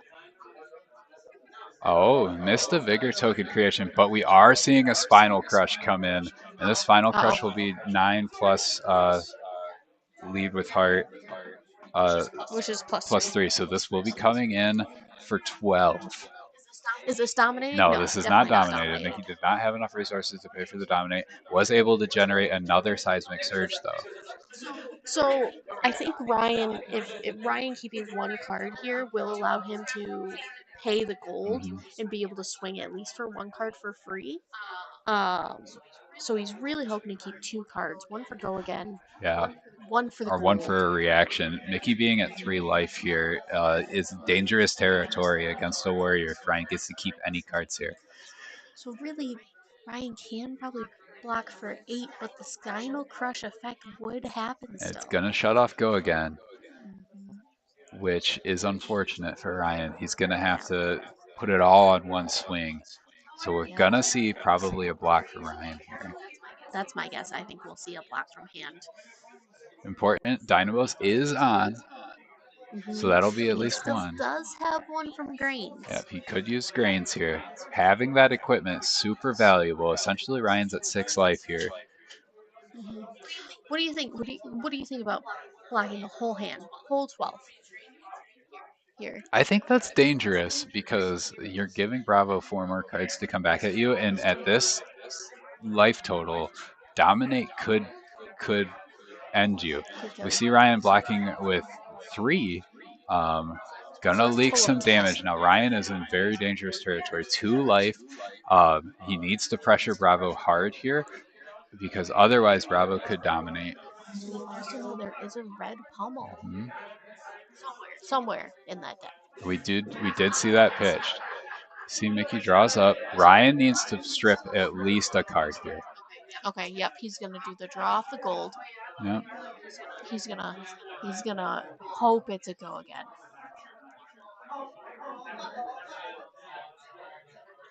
Commanding Performance.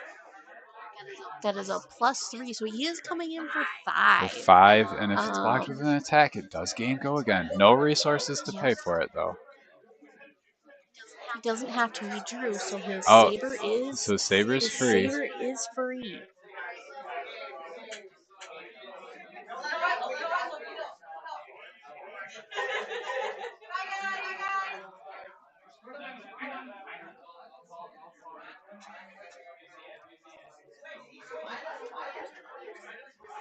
Mickey thinking long and hard about their blocks here.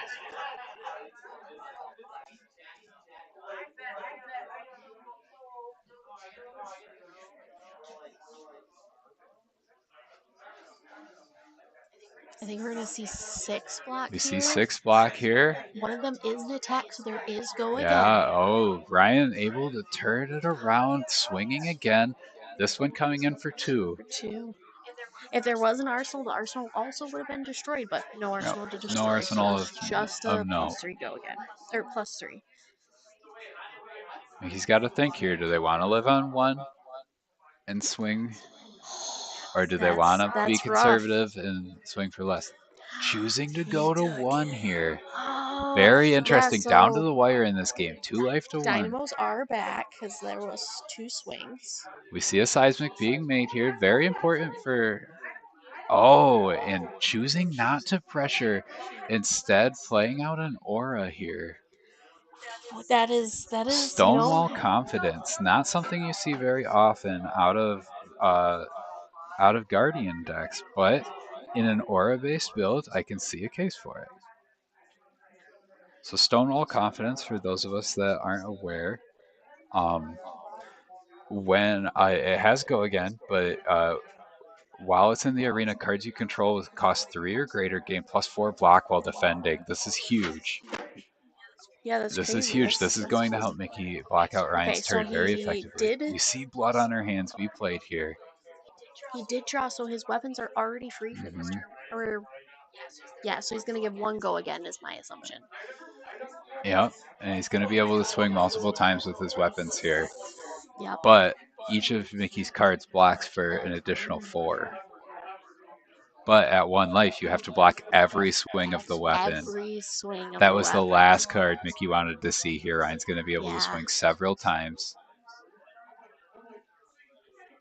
Which, I mean, you're fine with that as Ryan, because really, Stonewall confidence is just going to make him overblock. Yep. So you see Hot Streak come in, presenting lethal. Mickey has to block here. Does block. Is not an attack. It is free because of the draw for this turn. This one does gain +1, but that doesn't matter as He much. gave the Hot Streak go. He gave both go again. Mm-hmm.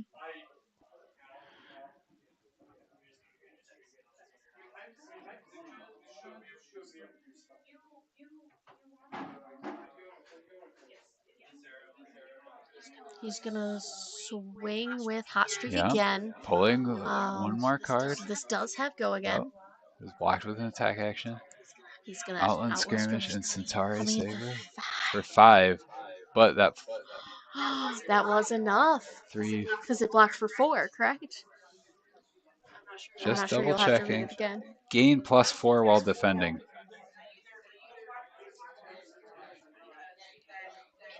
But he pumped it. He pumped it with off of the blood on her hand.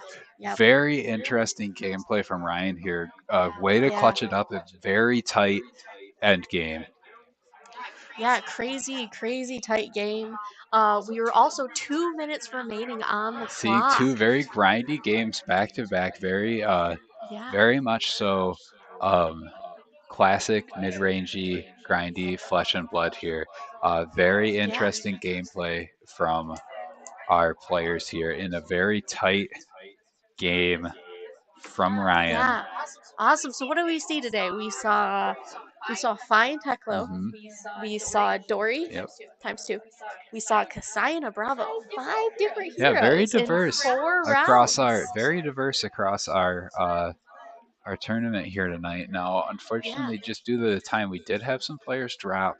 I think this is but this was the last round anyways. Yeah, I think this is the last round, yeah.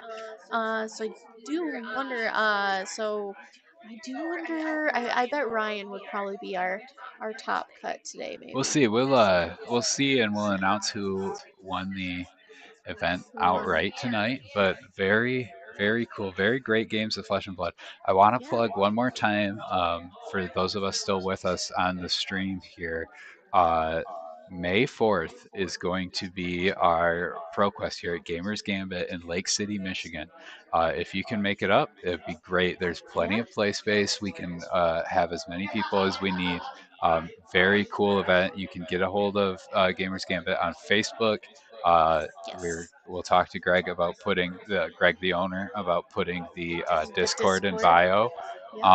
But very cool. Congratulations. Oh, here we go. We have winner of the round, Ryan, here to talk about this Kasai deck and about the game.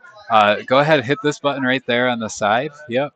You're That one. unmuted now. Live on the mic here. Great gameplay. A very Yeah, thank cool you. deck. This was my first time getting to see your Kasai deck work in person. It's very interesting.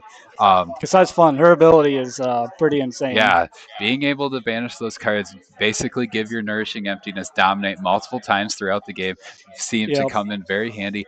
And in those last turns, very clutch on your player. You played very tight, and you were able to turn it back around.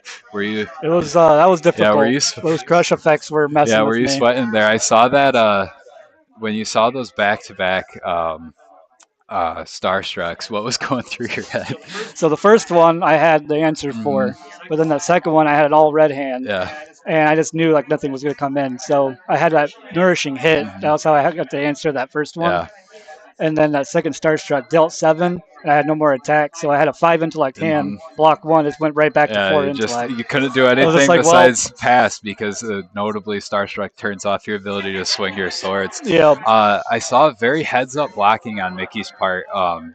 Choosing to block your hot streak correctly, not giving it go again a lot. So, how did that play in? Is that something you come across a lot using hot so streak? I noticed, especially in the first half of the game, hot streak typically won't give me go again. Yeah.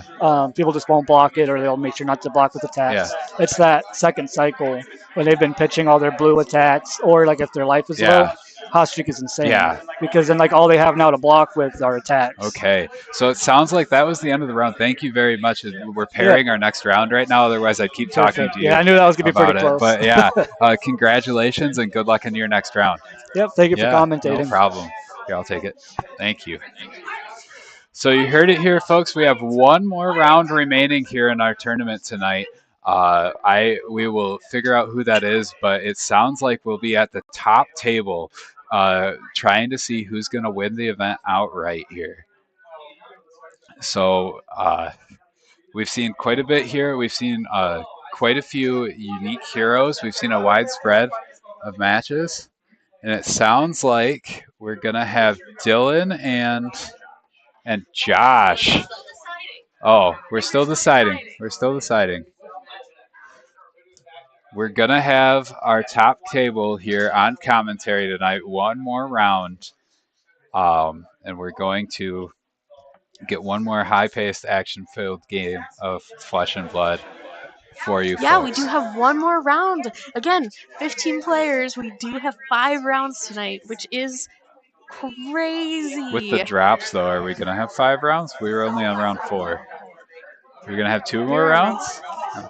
Oh. Sorry.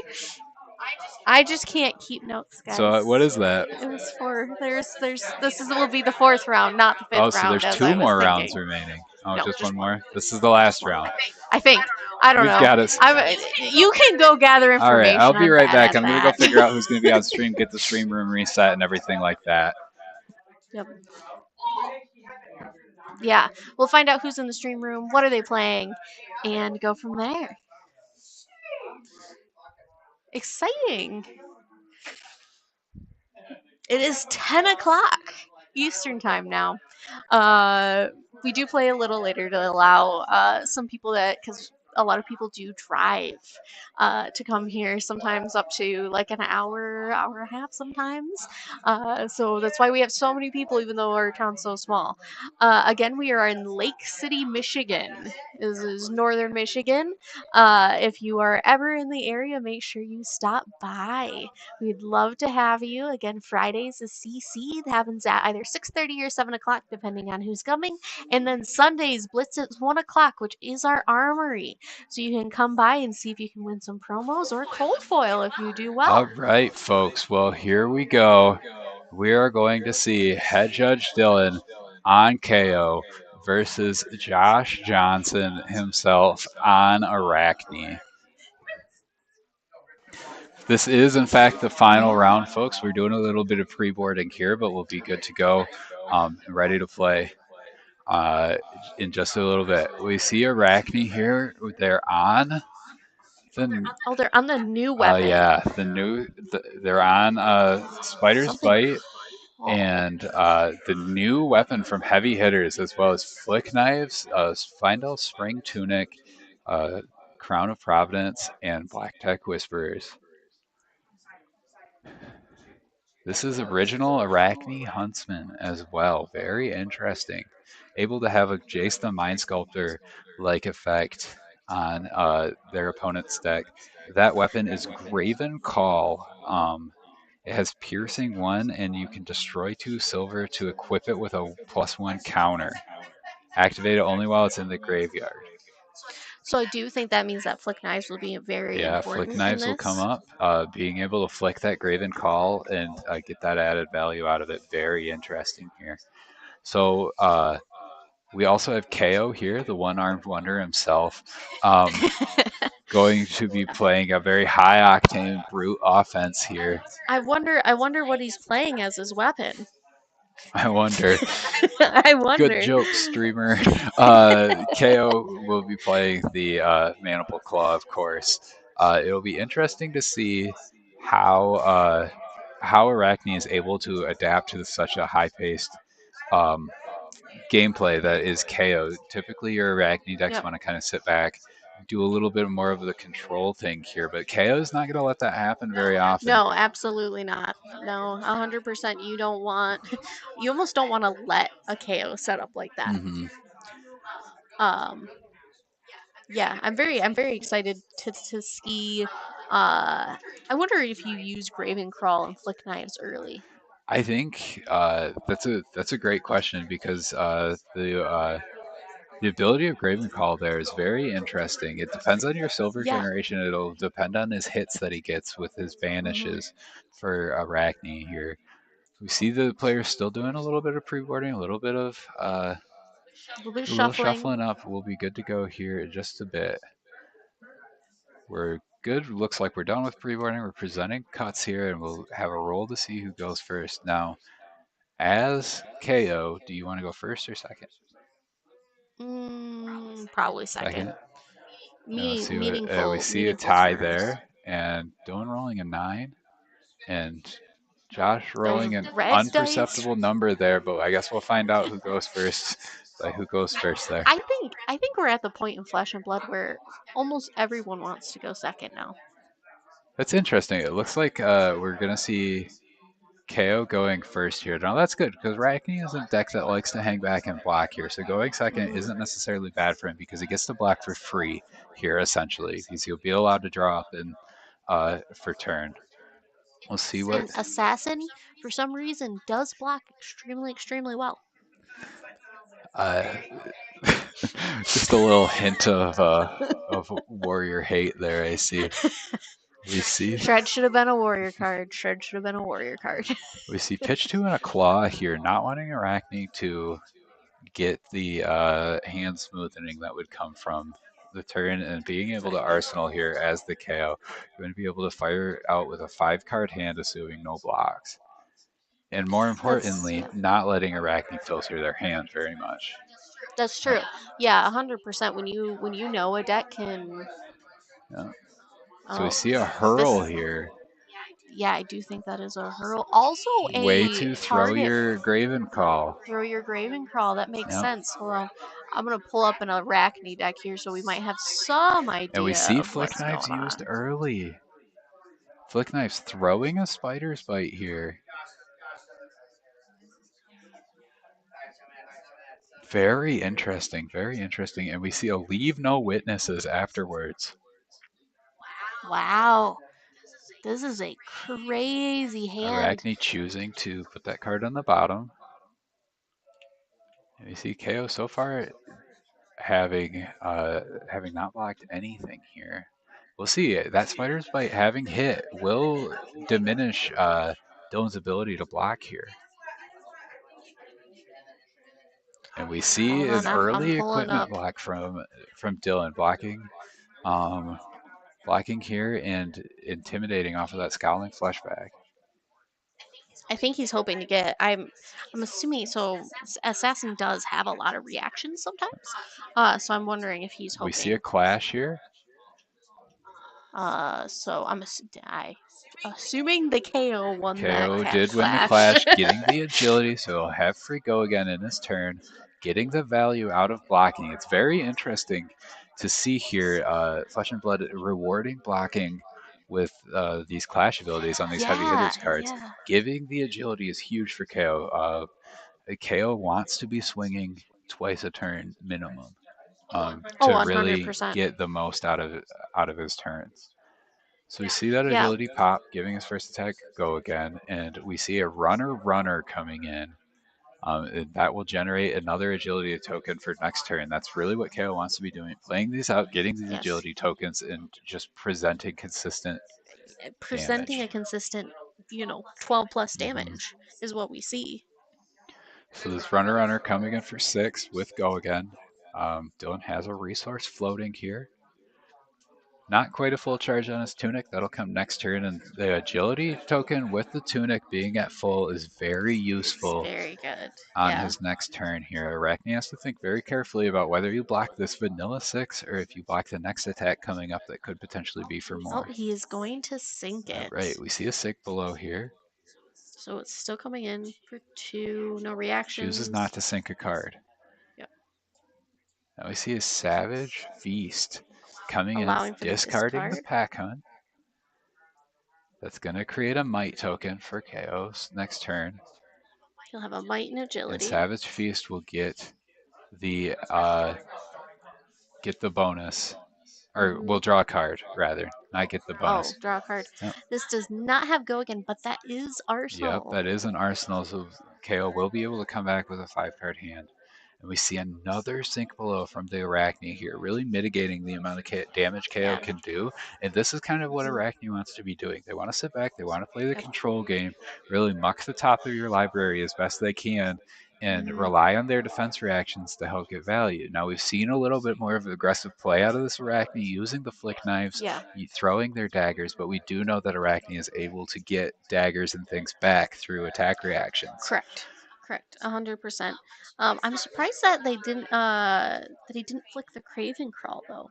It's very interesting. I think he wanted the extra block to make Dylan's blocks as uncomfortable as they could be. That's fair. Oh, you did take. Forgot to take 2. Understood.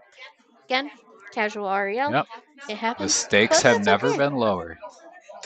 But Dylan, being the level 1 judge he is, definitely will be able to catch. Making sure he doesn't get roasted on the purple Discord. Be kind to each other on the internet, folks. Yeah.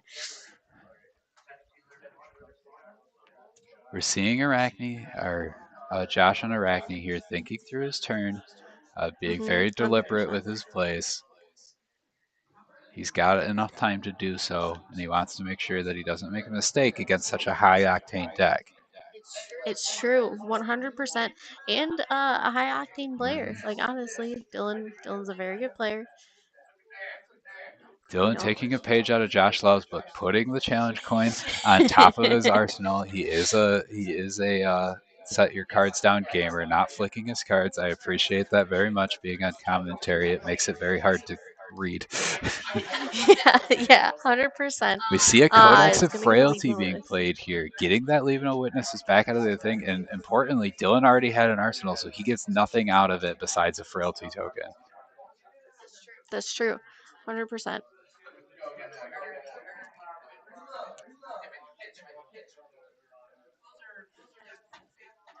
Choosing to put that on the bottom. Now, as Arachne here, do you try and banish cards like Bloodrush Bellow, or do you want them to put on the bottom just in case you don't hit, but you at least know where they are? That's a really good point. I think you put them on the bottom. This kind of goes to the Jace the Mind Sculptor thought process here, where you know the top of your opponent's library, you know their best cards. If you know, Arachne really rewards knowing the other player's thing. If you don't think you can hit, it might be better to put it on the bottom. Honestly, yeah, for sure. And especially when it's a Leave No Witnesses, which is only reds. Well, I guess, yeah. I guess maybe I'm more of a put it on the bottom, because then you know he doesn't have it for a very long time. We see that, and against Brute, where you could have cards that, like Reckless Sling, like Bloodrush Bellow, like these things that really punish you, knowing where they are is very useful to you as the Arachne. We see a Beast Within discarded here. Beast Within. And we draw into it. We're Close to not going hand. to see very many Beast Within whiffs here. So No. Dylan takes the damage off of that. That Bear Fangs already had Go Again because of the agility token, but Bear Fangs is going to get buffed up to 10 with 10 Go with Again. Go Again. And this is what KO wants to be doing, exactly what KO wants to be doing here. He wants to be swinging multiple times a turn, getting the most out of his vigor or his might tokens, and just going over rate on his damage here.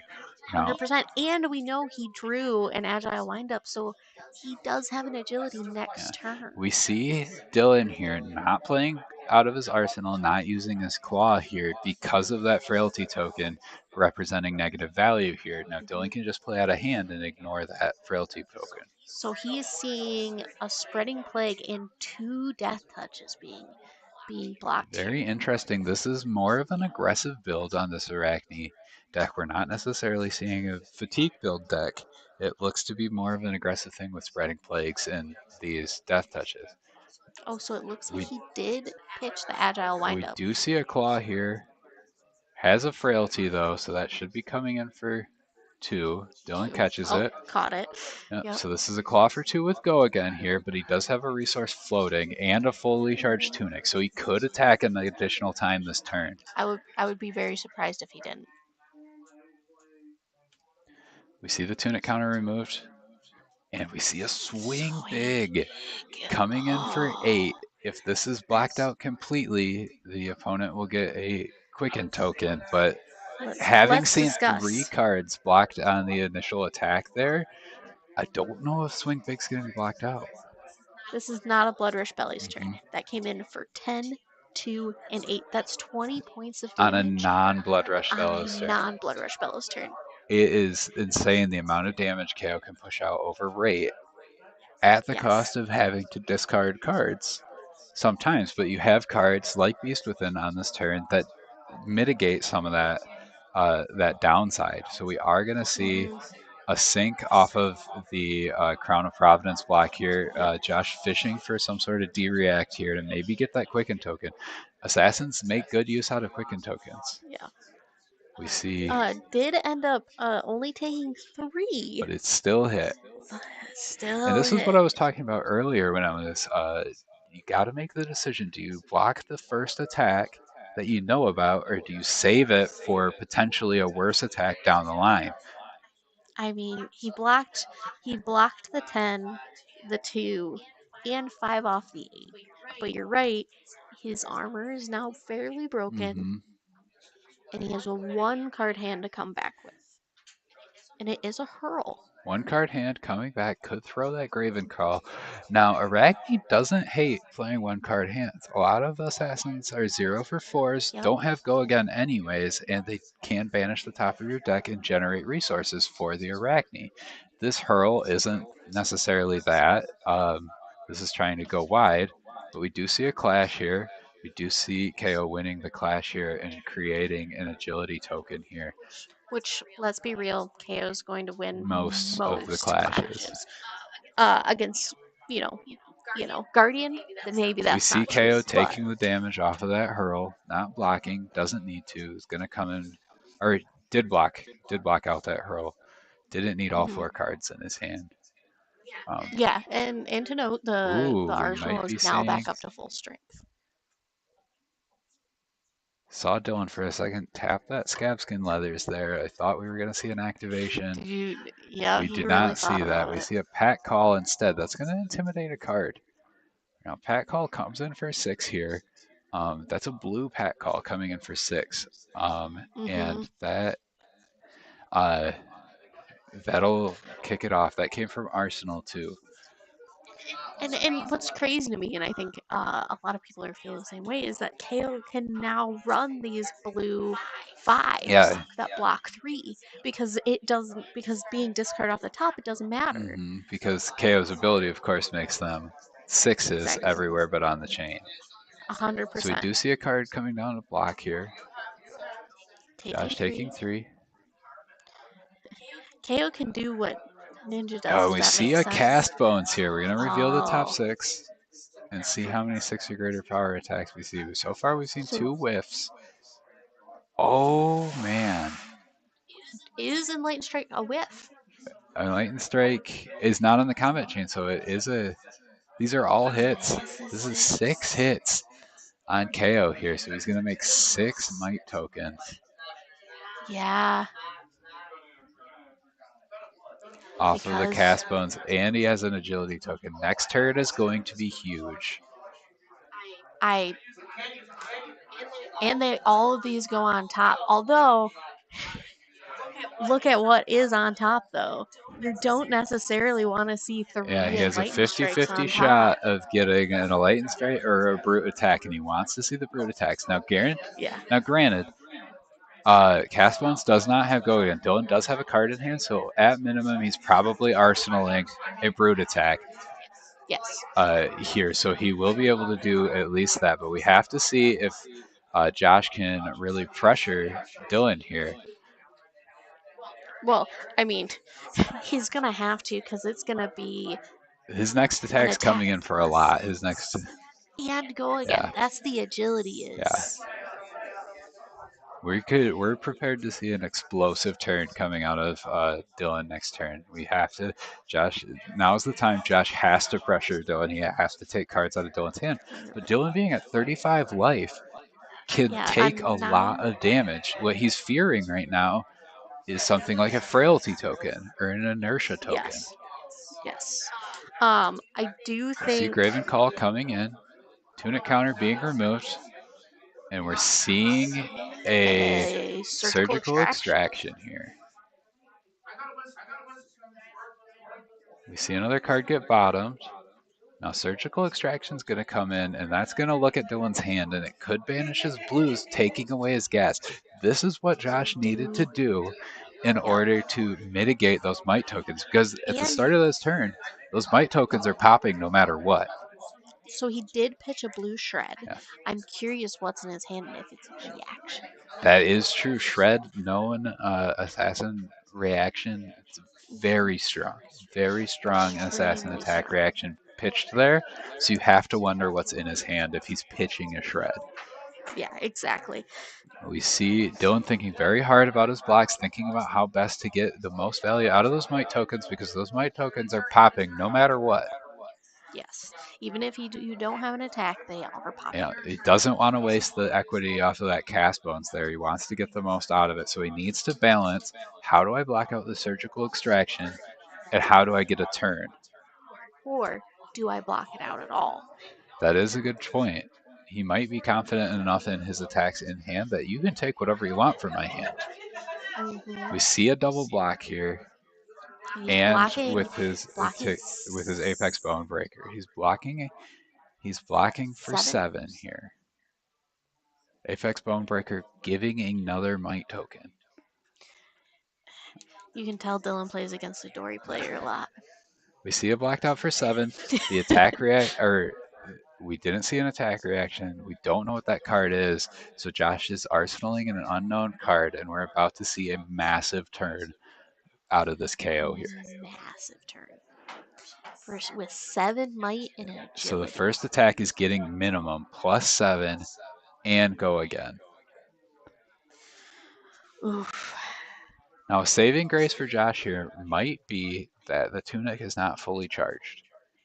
That's true. So Dylan is going to have to pitch cards on this turn. So he might not be able to go as wide as he would be if he had a fully charged tunic. We see a Blue Smash Instinct pitched here, and we see a Bare Fangs being pitched, or being played rather, and we're going to see a random discard. And we see another one discarded. KO is going to make a might token. This Bare Fangs is going to be gigantic. Oh God, what is the math on this? So Bare Fangs is going to get +2, and it's going to get plus an additional 7. So this is 15 with Go Again. Dylan has a resource floating and a card in hand. I wonder if he can play the card in hand. Depending on what it is if it costs, if it's brute has one-cost cards. If it is a one-cost card, he has a resource floating and he could come in again. Worst case, he pitches it, goes for the claw, or he's just like, you know what, 15 on my turn, super above rate. I'm going to get an arsenal out of this. Yep, and that's exactly what he did. He 100%. feels very comfortable just arsenaling that card, letting the resource go to waste. There's no mana burn in this game, mana burn. so he doesn't have to worry about that. And we see a massive turn out of KO here. Now we see a Plunder the Poor here coming in. This is one of those 0 for 4s that I was talking about with Assassins. Going to banish a card off the top. You could get lucky and banish something like a Blood Rush Bellows. You could banish a Swing Bag. 100%. You can banish one of these massive attacks. An assassin having these big on hits is what makes the deck viable. It's very strong to be able to do that Jason the Mind Sculptor effect on your opponent's deck. Yep. Knowing what you're putting to the bottom, knowing how you're messing with their pitch stacking, you can take people into deep waters and really take control of games, but you have to know your opponent's deck. You have to know what you're doing and where to put things. So we're going to see a clash here, and we see a Reckless Swing revealed on the clash versus a Razor Reflex. So nobody wins this clash. Nobody wins it. There was, in fact, a tie. Dylan takes 1 damage. And that Reckless Swing is banished, generating a silver because it is cost less than That's 1. True. That's true. And then discard before the arsenal to create an agility. Yep. Giving Dylan an agility into his next turn. So we're going to see 3 cards from KO with a fully charged Tunic here. Now here's where things could get crazy. Depending on what's in Dylan's arsenal, this Tunic could be something wild. Now instead what we see is an Enlightened Strike coming in. It's gonna have Go Again. But it looks like he drew a card off which of is it, so very good value. That's a free card being drawn. Well, not free, but it's got free Go Again. Yeah. Yeah. It's 0. No, it nets. It's a net 0 here. This Enlightened Strike coming in for 6 with Go Again. And what we were talking about there is normally when you play an Enlightened Strike and you draw a card, it does not have Go Again. You would have to roll scabs to give it Go Again. You'd have to have a way of generating extra action points. But because of that agility token, Enlightened Strike only got better, which I didn't know was possible. Yeah, who knew? Who knew that it could We get see a better? Pat Call pitched here, and we free. have a Claw for 3, no Go Again on this, but that's still 9 points and a drawn card and an arsenal. Yeah. And he did block. Yeah. And he did block. KO has no problem getting to that magic number of 13, which you care about in Flesh and Blood. 13 points of value on your hand. You can listen to smarter people than me explain to you why 13's the number. I highly suggest the Arsenal Pass episode with Michael Hamilton explaining fab math. Yep. But yeah, I am just a simple goose. We see Dylan also was able to preserve that Tunic. Being up to a fully charged Tunic will have a resource going into the next turn. And he's going to just keep taking this Grave Crawl. We see a Leave No Witnesses here. We're going to see a reveal of the top of the deck based on the Arachne ability. Now, Josh has to make the call. Do I want him to have this? Is this something that'll give me silver if I banish it? Because you can pretty safely assume Dylan might not block here. It looks like he's just blocking. He has the life total advantage. What do we see? We see blocks with a Blood Rush Bellow and his Scabskin Leathers choosing to play a little conservatively, but we see a Razor Reflex here, and we see a Reckless Swing in response. Well, Dylan didn't know he had the Razor because it was on top of the Clash. Yeah. Now, interestingly, that's an additional Reckless Swing from Dylan because we did see a Reckless Swing get banished off the top. We did pitch or bin a Command and Conquer here. There is 1 damage being taken. And Josh banishes a Blood Rush Bellow here. This is what Josh needed to see. And he banished a Wild Ride. 2 very high octane, very offensive cards from Dylan's deck permanently removed from the game. Dylan's 100% regretting that Blood Rush Bellow block. Yeah, very much so, because now he doesn't really have much of a turn. He does have 1 resource, available to him off of that tunic. He does have an additional block on his Scabskins here. And we see just a claw for 3. So Dylan really had kind of a poor hand and needed the block out to get his value on that. He didn't want to risk playing the Bloodrush Bellow and then potentially discarding the Reckless Swing or something like that, and your turn ends there. You can't risk that. He was being a responsible gamer. It's just unfortunate that he's letting Josh kind of crawl his way back into this. I mean, look at the life record, so I mean, it's a palindrome. It is a palindrome. I do think Dylan's still in a comfortable place, but you're right. I do think Josh could really claw his way here. Seeing one Bloodrush Fellow in the bin and one Bloodrush Fellow having been banished, Josh is really in control here. Josh can choose to put it on the bottom if he sees it. Josh has the ability to completely shut KO off of Bloodrush Fellow, which we know he doesn't need it. Yeah. And it's 100% possible that, you know. See a clash here. We see a hurl revealed, so KO will win this clash, creating an agility token, and that's kind of what you need. That's like half of a Bloodrush Fellow right there. Yep. Is getting the go again.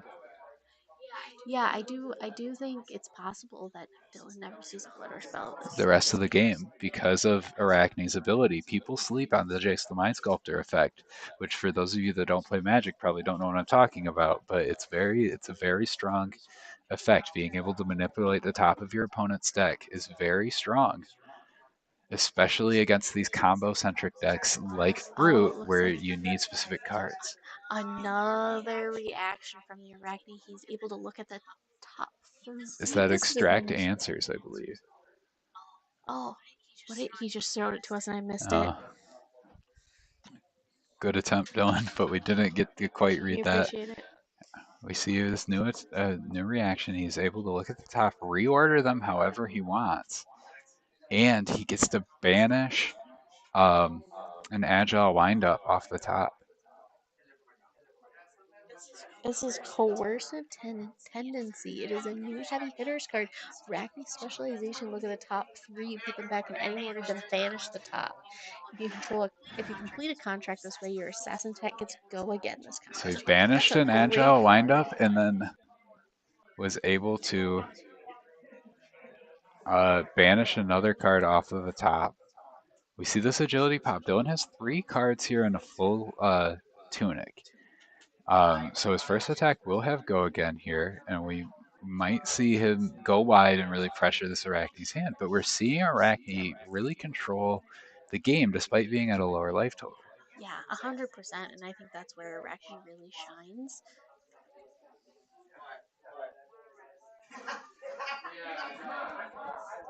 This is a new generic heavy hitters card, and I don't know the name of it. It's a yellow.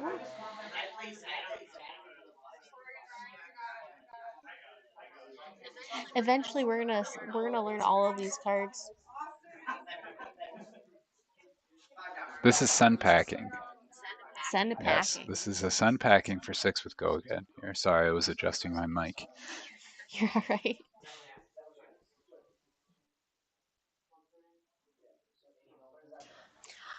I thought Josh had played this card. That's why I was so confused. No, this is a Sun Packing from Dylan here. Coming in for 6 with go again. Josh blocks with a hurl, a Codex of Bloodrot, and a Codex of Frailty. Blocking with some of the strongest cards in his deck. Codex of Frailty, a very strong assassin card, but unfortunately has to block with it because he knows that Dylan's going to be coming in again with another attack. So this is the second Codex of Frailty that we've seen. That is true.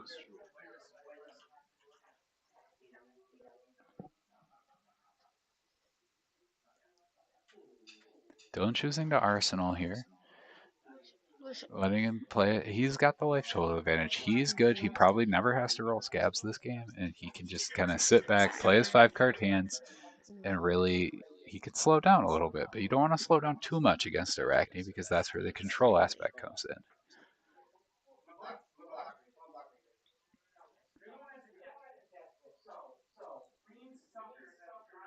Seeing Josh think about his turn here, thinking about how he's going to order his 2 cards. If you like what can I arsenal? What do I arsenal? Yeah. You know, what do I pitch? Oh, He's he choosing chose to a just Arsenal Arsenal pass. pass. You gotta wonder what was in his hand. Maybe he had 2 non-attack actions.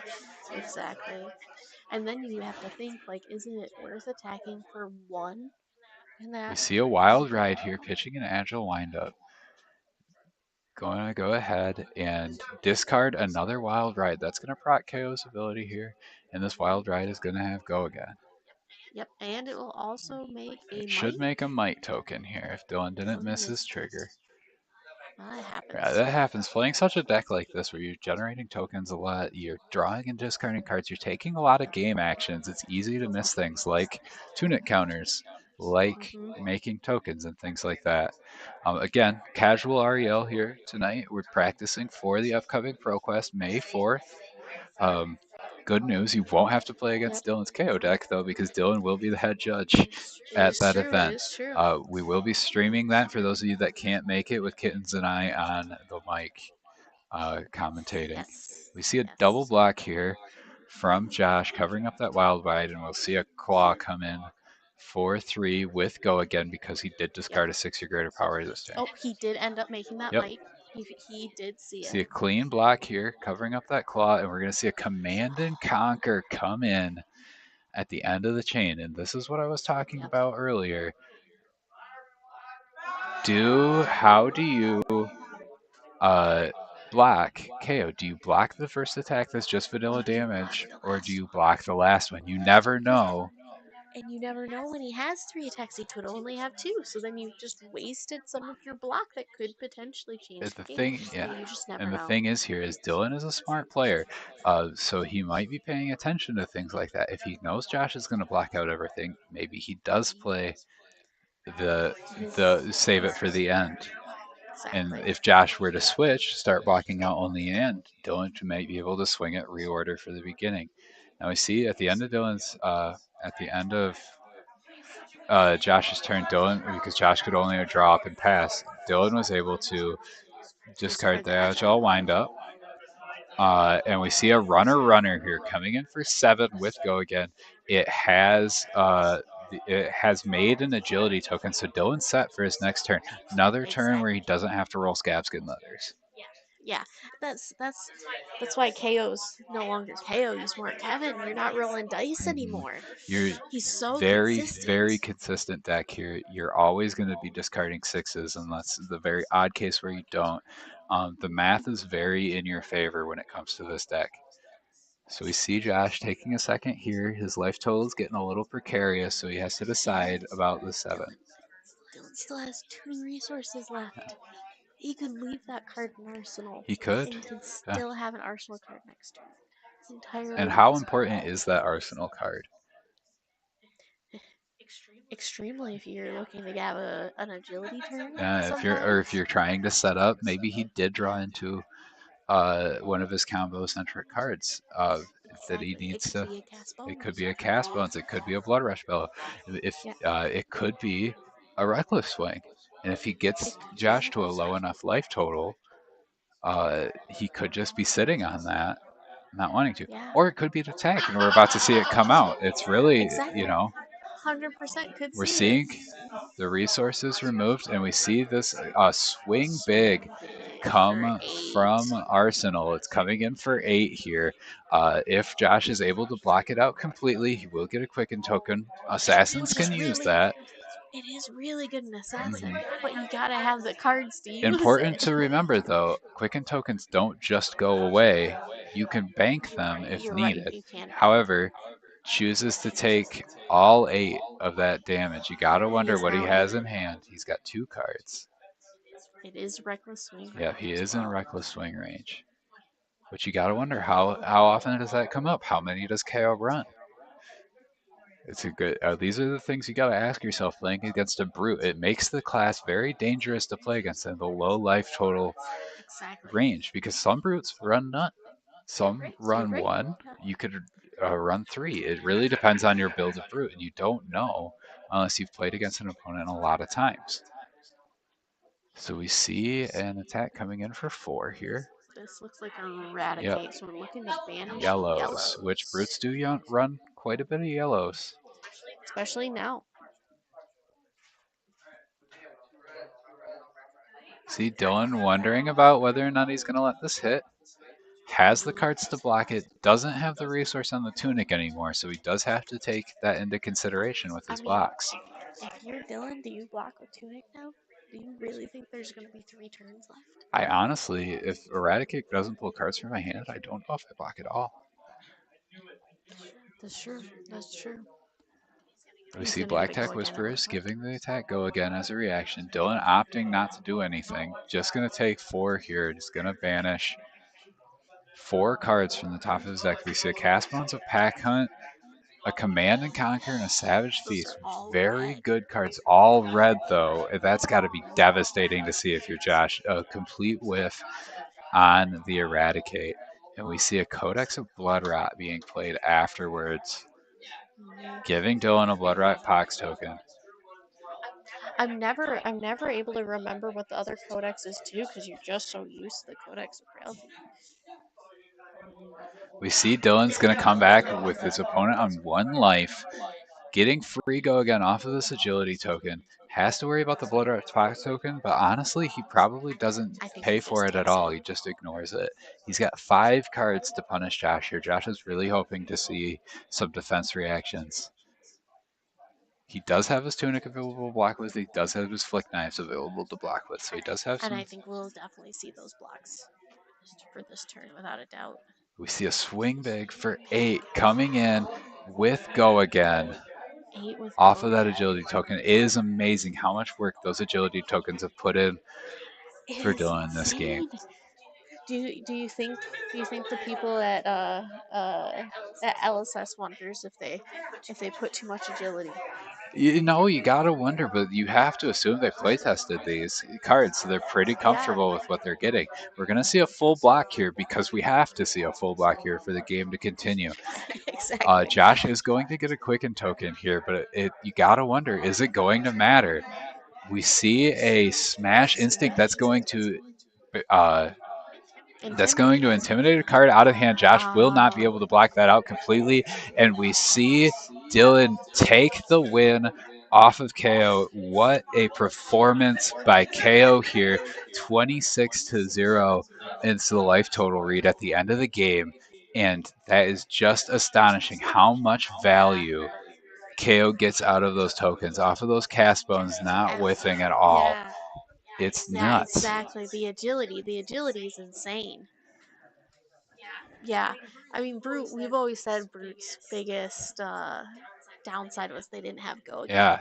And now they do, and you realize how crazy they could have been. Yeah, and Brute's always had a little bit of go again, but it always came at such an insane cost. Exactly. You had to play very risky builds, thinking back to Cheetah Rhinar, thinking back to things like that, where you have to play these super risky builds to get your go again, versus KO now having the ability from heavy hitters to generate these agility tokens, getting free go again, and then if you do have to discard off of a Wild Ride or something like that, you're buffing your attacks next turn.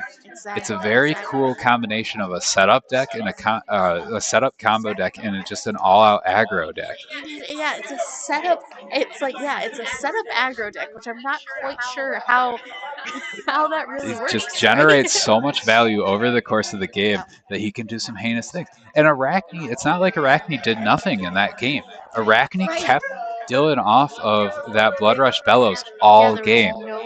Either Dylan got incredibly unlucky or Josh was bottoming Blood Rush Bellows when he didn't think he could banish them, and I think that was the right call. I think bottoming the Blood Rush Bellows is 100% the right call. And that shows Arachne is nothing to sneeze at. In the right situations, Arachne can really take control of a game. Unfortunately, he just wasn't able to keep up with the onslaught coming from KO, and I'm honestly not sure how many decks can. I think some of them. I don't know, because I think Bravo and I think Victor blocks too much, and unfortunately can't keep up because it's really hard to block 20 damage turns. Yeah. Like that's just almost impossible to block that kind of thing. So I think we are seeing more of the Warriors and the Dories. I usually playing Dory do very well in Decay, usually, because they're not able to block. So you're So as you know, you're kind of building up those Dawn Blades, and the Hatchets is the same way. I think being that consistent damage. I think Kasai might do okay as well. So let's talk about Dromai real quick. So Dromai, one of KO's harder matchups. We see Dromai do very well at the Pro Tour to the point that it wins and is now only a few points away from Living Legend. And you gotta wonder, how is that going to affect decks like KO, decks like Dory? Dory no longer has to pack any poppers if she doesn't want to. And one of her worst matchups goes. So are we going to see a KO Dory dominated meta going forward into ProQuest season? 100% possible. I do think if Dromai's gone, we're going to see more of new Prism. Well, new Prism with new Luminaris, I think. Because those Dromai players have to go somewhere. And I don't think they're going to go to Dory. I think they'll probably go more towards Prism or KO. So do we see even more KO? It's very interesting how much of an impact KO is having on the format as well. Completely outpacing the other brutes. We've got the Levy of Faithful that still stays. Reinhardt is generally unplayed, but you see KO everywhere, and he's such a strong deck. That value he gets out of giving his blues, every blue in KO's deck is a 6 power aside from Reckless Swings, which you just run. And so it's very interesting to see because the first week of ProQuest, Dromai will be around. But I bet you we're going to see a spike of KO victories afterwards after Dromai leaves, because it's pretty much guaranteed second week of ProQuest, Dromai won't be around. Yeah, there's no way that. I think we'll see a ton of Living Legend points that first week because everyone's going to play her for one last round, you know? So I expect to see quite a few Dromais for the week 1, but I do know a lot of the Dromais I do know that play Dromai are switching off and practicing on other heroes because week 2 you're not going to be able to play her. And that's an unfortunate side effect of the Living Legend system as it is with the weekly checks. You really have to think about, what am I going to do after this hero goes, because I no longer have all season to play my favorite hero. If you're a specialist, you have to start branching out beforehand and getting your reps in if you want to do anything, especially if your ProQuest is later in the series. Now, I believe our ProQuest won't have Dromai at it. It won't be. Dromai will have Living Legended by that point. So May 4th, here in Lake City, Michigan, for Gamers Gambit, we will have a Dromai free ProQuest, and you gotta wonder how many KOs are going to be there, and how are people going to come up with a plan to stop them. There'll be at least one. No, there won't. Dylan won't be here, so I wonder who's going to run. I feel like there'll be quite a few KOs. Now, I think our players are leaving the room here, so we might be able to get Dylan here on commentary to talk about his victory and talk a little bit about this KO deck. What's up? Would you like to be on stream and talk about your deck? Awesome. I'll let you interview. Okay. All right, so you just hit this button here on the side. So everybody, we have the winner of our final round here. We've got Dylan, who piloted KO to just an outstanding victory against the Arachne deck there. How did it feel to be completely shut off of Blood Rush Bellows the entire game?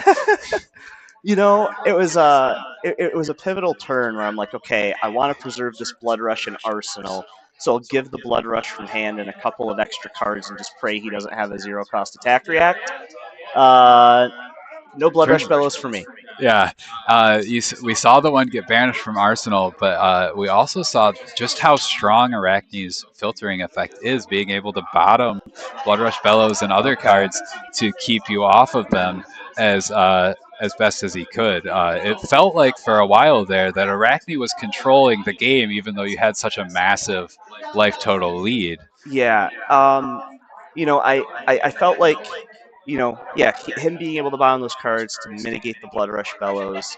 I think KO, though, can just provide so much extra value. And, like, you know, I was able to chain together those agility tokens, just kind of turn after turn, and just throw so much damage at him that, you know, I was sticking to that gameplay and hurling that damage, and wound up paying off in the end. But yeah, so as a KO player and as a prolific Dromai player, how do you think Dromai's Living Legend is going to affect the meta afterwards? Obviously, we have KO as such a powerhouse deck here. What do you think the meta is going to look like? I think Hatchet Dory is looking really good, especially with Dromai out of the picture. Hatchet Dory seems to do really well into the KO, and actually in a weird way, I haven't played a lot into Dromai, but from what I understand, Dromai matchup might be a classic 90-90 for KO. So yeah. Without the classic 90-90, Dromai wins every game or KO wins every game. Exactly. It just depends on whose favorite hero you're talking to. But I think Hatchet Dory is going to be really strong heading into ProQuest season. Yeah, I think Hatchet Dory is in a good spot. We did see Hatchet Dory be played tonight, getting a lot of value off of those boots, being able to turn them on consistently every turn. And Hatchet Dory no longer has to play hoppers anymore. So you got to wonder, do they start to tack really hard for KO? Do they fix up their other worst matchups like Wizard? It'll depend. Prism's new Prism is really hard to play, but I mean Dromai was almost an auto loss, so Dromai going away makes new Prism a little bit more appealing, and new Prism into Dory, I don't know. I think new Prism does to Hatchet Dory what old Prism does to Dawnblade Dory, So I think if they don't respect new Prism enough and still carry maybe some poppers, might have a bad time. Yeah, we might see a kind of a PT1 situation where you're not prepared for a deck to kind of come out of nowhere, and all of a sudden people bring it and sweep the thing, and maybe instead of Kano, it's Kano's Nemesis Prism. So we mentioned in the commentary, you're not going to be playing in the event. You're going to be judging the event. Do you want to talk about judging? What motivates you to do that? Sure. And for those who don't know, I am a high school teacher. Apparently, a lot of people in Flesh and Blood are teachers. I've learned Yuki Lee Bender, DM Armada. I'm sure I'm missing a few, but and as a teacher, one of the things that really stood out to me about the judging program is right at the beginning in their mission statement, they're like, we're all about teaching people how to play this game, and it's about learning. It's like anytime a player makes a mistake, you're not there to punish them, you're there to educate them and help them learn about this great game that we all love. And that really spoke out to me. Also, admittedly, playing for 5-6 rounds in a high-stakes tournament is really stressful. It's significantly less stressful just watching people play Flesh and Blood and telling them what you know about it, right? I can tell you, I had a great time doing commentary on this. I can't wait for the 4th to come back and do a little bit more. So what I'm hearing is when I was a new player, my biggest fear was getting a judge call on me. That's not something to be worried about. Say we have new players that might be watching right now. It's nothing to worry about. Genuinely, the judge is just there to make sure the game is played fairly for all players. They're there to help you learn. They're not there to punish. If there is a mistake and there does have to be a penalty, it's nothing against you. It's just to try and make the game as fair as possible for all players. And I would also encourage all new players to not be afraid to call a judge, right? Because if you don't know what's going on and you're talking with your opponent, but you still don't really understand, you can always call a judge, pull them aside, and they'll explain, maybe what a card does or doesn't do, and help you out too. Well, there you go. Well, if you are coming out to the ProQuest on the 4th here at Gamers Gambit in Lake City, Michigan, you're in good hands with the judge here. Kittens and I will be on commentary. We will be streaming this for anybody that can't attend, but I highly encourage you to come out. We have the play space to do it. We have a great community here. Can't speak enough about the great community. Yeah. Just a bunch of people who love the game, a bunch of people who just love playing the game with other people, and even if you're like, oh, ProQuest, like I don't know if that's from ProQuest. I'm not a pro. Come out and try it. First big event I went to was a skirmish, and it hooked me on the game. You might think, oh, no, come out, play. There's a lot of awesome people, and no matter what happens, I think you'll have a good time. Well, great. Well, congratulations on your win. We'll turn it back over to Kittens. We'll close out the stream. Thank you very much.